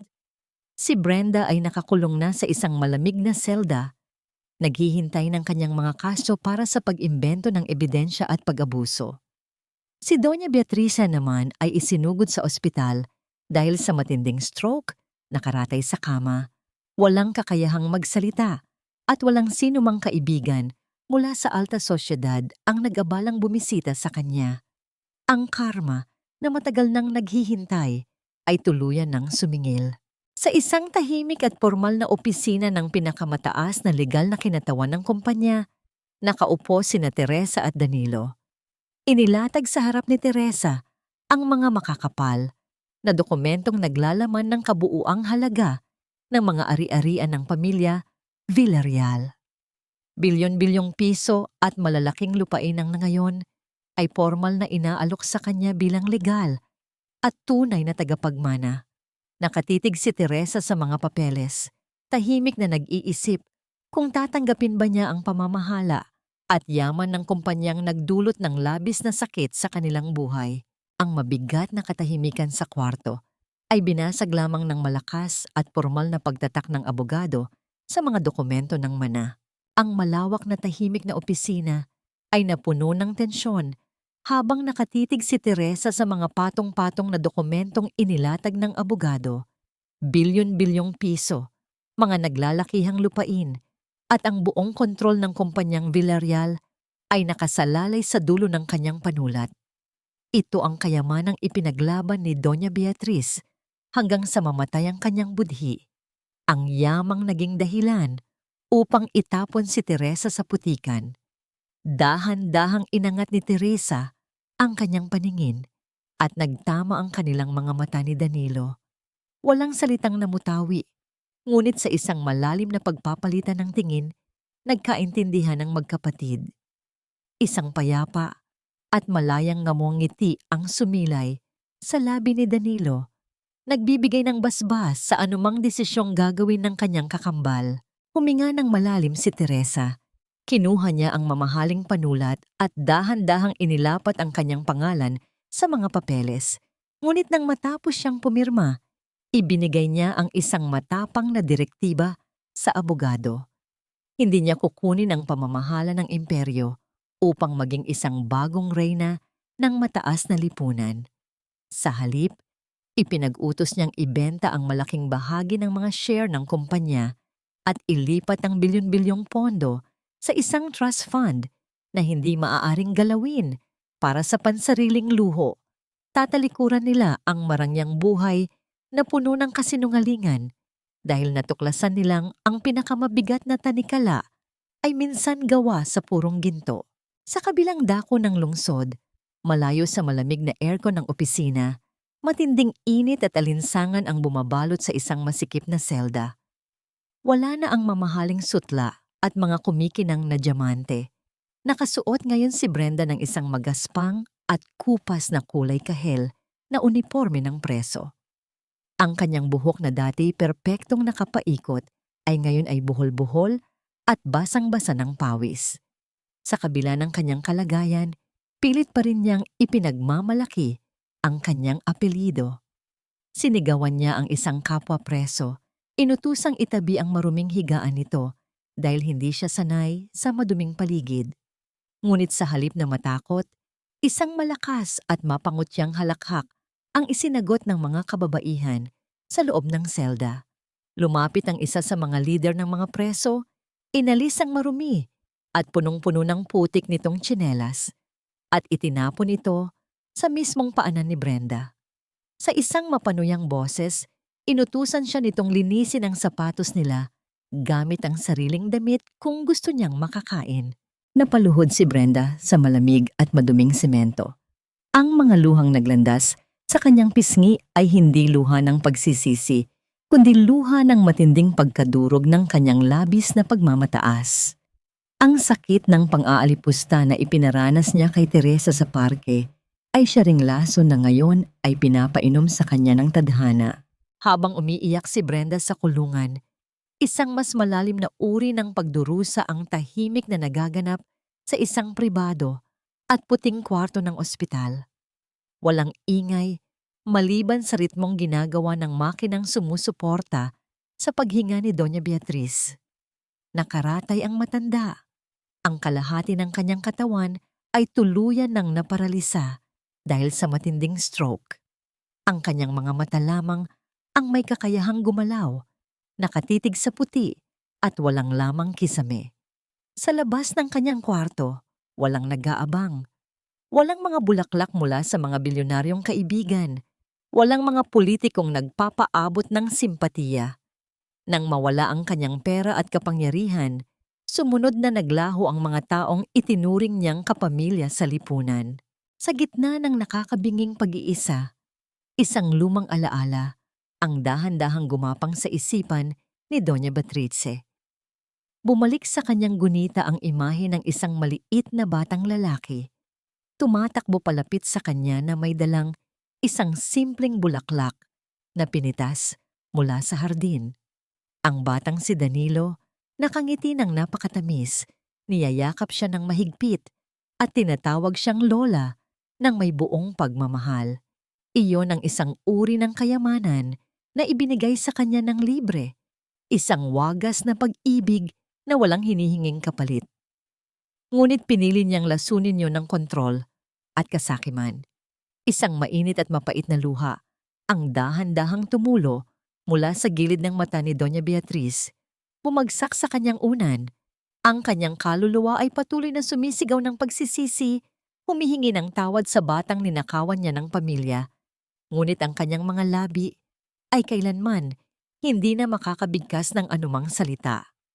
Huli na ang lahat para sa kapatawarang pilit niyang inaabot. Taliwas sa madilim na kinahinatnan ng mga lumamon sa sariling galit, isang panibagong hangin ng pag-asa ang sinisimulang langhapin ng mag-iina. Mula sa magulong syudad ng Maynila, napagpasyahan ni na Teresa at Danilo na tahakin ang daan, pabalik sa lugar kung saan nagsimula ang lahat ng kanilang sakit at katatagan. Bumaba sila mula sa sasakyan at ang pamilyar na amoy ng alikabok at dagat ng Davao ay sumalubong sa kanilang mga pandama. Nakatayo sina Teresa at Danilo. Akay-akay ang kanilang inang si Rosario. Sa mismong bungad ng riles ng tren kung saan nakatayo ang kanilang tagping-tagping barong-barong noon. Ngunit ang kanilang pagbabalik ay hindi upang balikan ang kahirapan, kundi upang taniman ng bagong pag-asa ang lupang naging saksi sa kanilang sakripisyo. Paano nila gagamitin ang bilyon-bilyong yamang itinanggi nila mula sa pamilya Villarreal upang baguhin ang tadhana ng mga taong naiwan sa laylayan? Ang kanilang mga katanungan ay pansamantalang natabunan nang biglang umalingaw-ngaw ang malakas, ngunit masayang hiyawan ng mga paslit. Tumatakbo papalapit sa kanila na may mga ngiting kasing liwanag ng araw. Sabik na yakapin ang gurong nagbalik upang bigyan sila ng bagong kinabukasan. Ang dating maalikabok at madilim na gilid ng riles ng tren sa Davao ay tila dumaan sa isang himala. Sa mismong lupang minsang naging saksi sa pagluhod ni Teresa sa putikan, nakatayo ngayon ang isang malawak, maaliwalas, at makulay na gusali. Sa itaas ng pangunahing pintuan, nakaukit ang mga salitang Rosario's Haven. Ginamit ni na Teresa at Danilo ang malaking bahagi ng kanilang mana, hindi upang magtayo ng panibagong kaharian ng mga bilyonaryo, kundi upang bumuo ng isang libreng paaralan at pagamutan para sa mga pamilyang napag-iwanan ng lipunan. Ang hangin na dati amoy kalawang at nabubulok na basura ay napalitan ng amoy ng bagong pintang pader at matamis na halimuyak ng mga namumukadkad na kalachuchi sa kanilang hardin. Abala si Teresa sa pag-aayos ng mga bagong libro sa silid-aklatan nang makita niya ang paglapit ng isang pamilyar na matanda. Si Aling Nena, ang mabait na may-ari ng tindahan, na tumulong sa kanya noong gabing nag-aagaw buhay ang kanyang ina, ay naglakad papasok na may dalang isang maliit na basket. Wala itong hinihinging kapalit o pabor. Sa halip, nais lamang nitong mag-abot ng pasasalamat. Teacher Tere, naisip ko lang idaan ito sa inyo. Mainit-init pa yan, bagong hango sa kawali. Nakangiting alok ni Aling Nena, sabay abot ng ilang piraso ng matamis at malagkit na banana Q na nakabalot sa malinis na dahon ng saging. Naramdaman ni Teresa ang matinding init sa kanyang dibdib, isang kaligayahan na nagmumula sa pag-ibig ng mga taong tunay na nakakakilala sa kanya. Niyakap niya ng mahigpit ang matanda at nagpasalamat. Ito ang uri ng yaman na kailanman ay hindi naranasan ni Doña Beatriz, ang yaman na hindi hinihingi o binibili, kundi kusang ibinibigay dahil sa dalisay na kabutihan. Habang kinakain ni Teresa ang simpleng merienda, dumako ang kanyang paningin sa isang bukas na silid-aralan hindi kalayuan sa kanya. Doon, nakatayo si Danilo sa harap ng isang pisara. Wala na ang malamig at seryosong bilyonaryo na nakasuot ng makapal at nakakasakal na suit. Nakasuot lamang ang kanyang kakambal ng isang simpleng puting t-shirt at maong nababasa ng pawis ang kanyang likuran habang masayang nagpapaliwanag sa isang grupo ng mga gusgusing bata. Nang makapagpatawa si Danilo, umalingaw-ngaw ang malakas at inosenteng hiyawan ng mga paslit na sinabayan ng malalim at totoong pagngiti ng binata. Sa kauna-unahang pagkakataon sa buong buhay ni Danilo, ang kislap sa kanyang mga mata ay hindi nanggagaling sa mga numero ng kanyang bank account, kundi sa tunay na kalayaan ng kanyang kaluluwa. Lumabas si Teresa patungo sa malawak at luntiang hardin ng pasilidad. Sa ilalim ng isang malaking puno ng mangga, tahimik na nakaupo ang kanilang inang, si Rosario. Ang sikat ng araw ay tila humahalik sa kalmadong mukha ng matanda. Wala na ang panginginig, wala na ang takot, at higit sa lahat, hindi na niya yakap-yakap ang lumang unan na naging simbolo ng kanyang trauma. Sa halip, ang mga kamay ni Rosario ay maingat na gumagalaw, nagbuborda ng mga bagong unan na may iba't ibang maiikling pangalan. Ibibigay niya ang mga ito sa mga ulilang bata sa pasilidad upang maramdaman din ng mga ito ang init ng pagmamahal ng isang ina. Ang bawat tusok ng kanyang karayom ay tila nagtatahi sa mga punit ng kanilang nakaraan, binabago ang sakit upang maging isang magandang obra ng pag-asa. Napansin ni Danilo ang kanyang kakambal na nakatayo sa hardin. Nagpaalam siya sa mga bata at naglakad papalapit kay Teresa. Huminto siya sa tabi nito at tahimik nilang pinagmasdan ang tahimik na pagbuburda ng kanilang ina. May kinuha si Danilo mula sa kanyang bulsa. Dahan-dahan niya itong iniabot sa palad ng kanyang kapatid. Nang buksan ni Teresa ang kanyang kamay, nakita niya ang manipis at kupas na gintong singsing. Ang nag-iisang alaalang isinangla niya kay Aling Nena upang makabili ng gamot. Tinubos ito ni Danilo. Kinuha ni Danilo ang singsing at maingat na isinuot ito sa daliri ni Teresa. Hindi ito gawa sa pinakamahal na diamante sa mundo, Tere. Pero para sa akin, ito ang pinakamahalagang alahas na nakita ko. Ito ang nagligtas sa nanay natin. Ito ang patunay na kahit kailan, hindi tayo naging mahirap. Tumingala si Teresa. Ang kanyang mga mata ay nagniningning sa namumuong luha ng kaligayahan. Tiningnan niya ang singsing sa kanyang daliri. Tama ang kanyang kapatid. Ang singsing na ito ay simbolo ng kanyang katatagan, ng kanyang kakayahang magsakripisyo, at ng kanyang pagiging isang anak na handang ibigay ang lahat. Palubog na ang araw sa kalangitan ng Davao. Ang kulay ng ulap ay naghalo-halo sa mainit na kahel, ginto at mapusyaw na lila. Inakbayan ni Danilo ang kanyang kakambal, isang yakap na nagbibigay ng matibay na proteksyon at walang hanggang suporta. Ipinatong ni Teresa ang kanyang ulo sa balikat ni Danilo habang pinapanood nila ang pag-uwi ng mga ibon sa kanilang mga pugad. Wala na silang tatakbuhan, wala na silang kailangang patunayan. Sa gitna ng mapayapang tanawin, ang marahan at malalim na paglanghap ni Teresa ng sariwang hangin ay tila isang malambot na tuldok sa mahaba at madilim nilang nakaraan. Isang huling pagbuntong hininga ng kapayapaan na naghahanda sa kanila sa isang bukas na puno lamang ng liwanag. Ang paglipas ng panahon ay tila isang banayad na ilog na unti-unting naghugas sa mga sugat ng kahapon. Sa paglipas ng mga taon, natutunan ni Teresa at Danilo ang pinakamahirap ngunit pinakamahalagang aral ng buhay, ang pagpapatawad. Wala sa kanilang isip ang gumanti ng dahas. Nabatid nilang ang pagtatanim ng galit ay tulad ng pag-inom ng lason at paghihintay na mamatay ang iba. Ipinagkatiwala nila sa batas ang kapalaran ni Brenda, na patuloy na binubuno ang kanyang mahabang sentensya sa loob ng malamig na selda, tuluyang inabandona ng lipunang dati niyang pinaghaharian.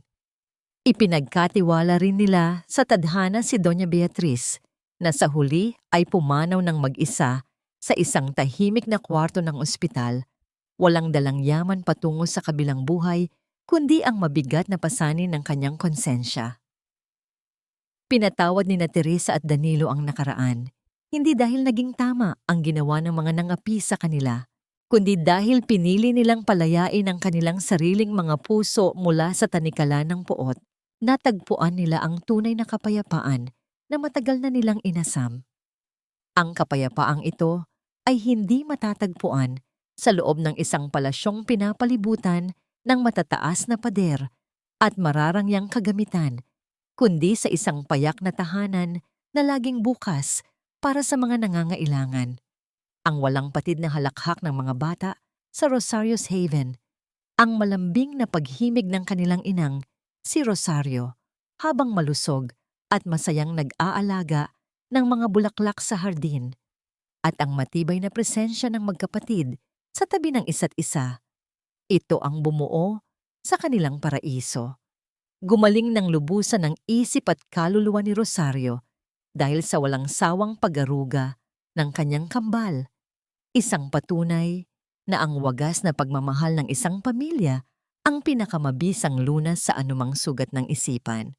Kung may isang pamanamang iiwan ng kwento ng kanilang pamilya sa lipunan, Ito ay ang matibay na katotohanan tungkol sa halaga ng tao.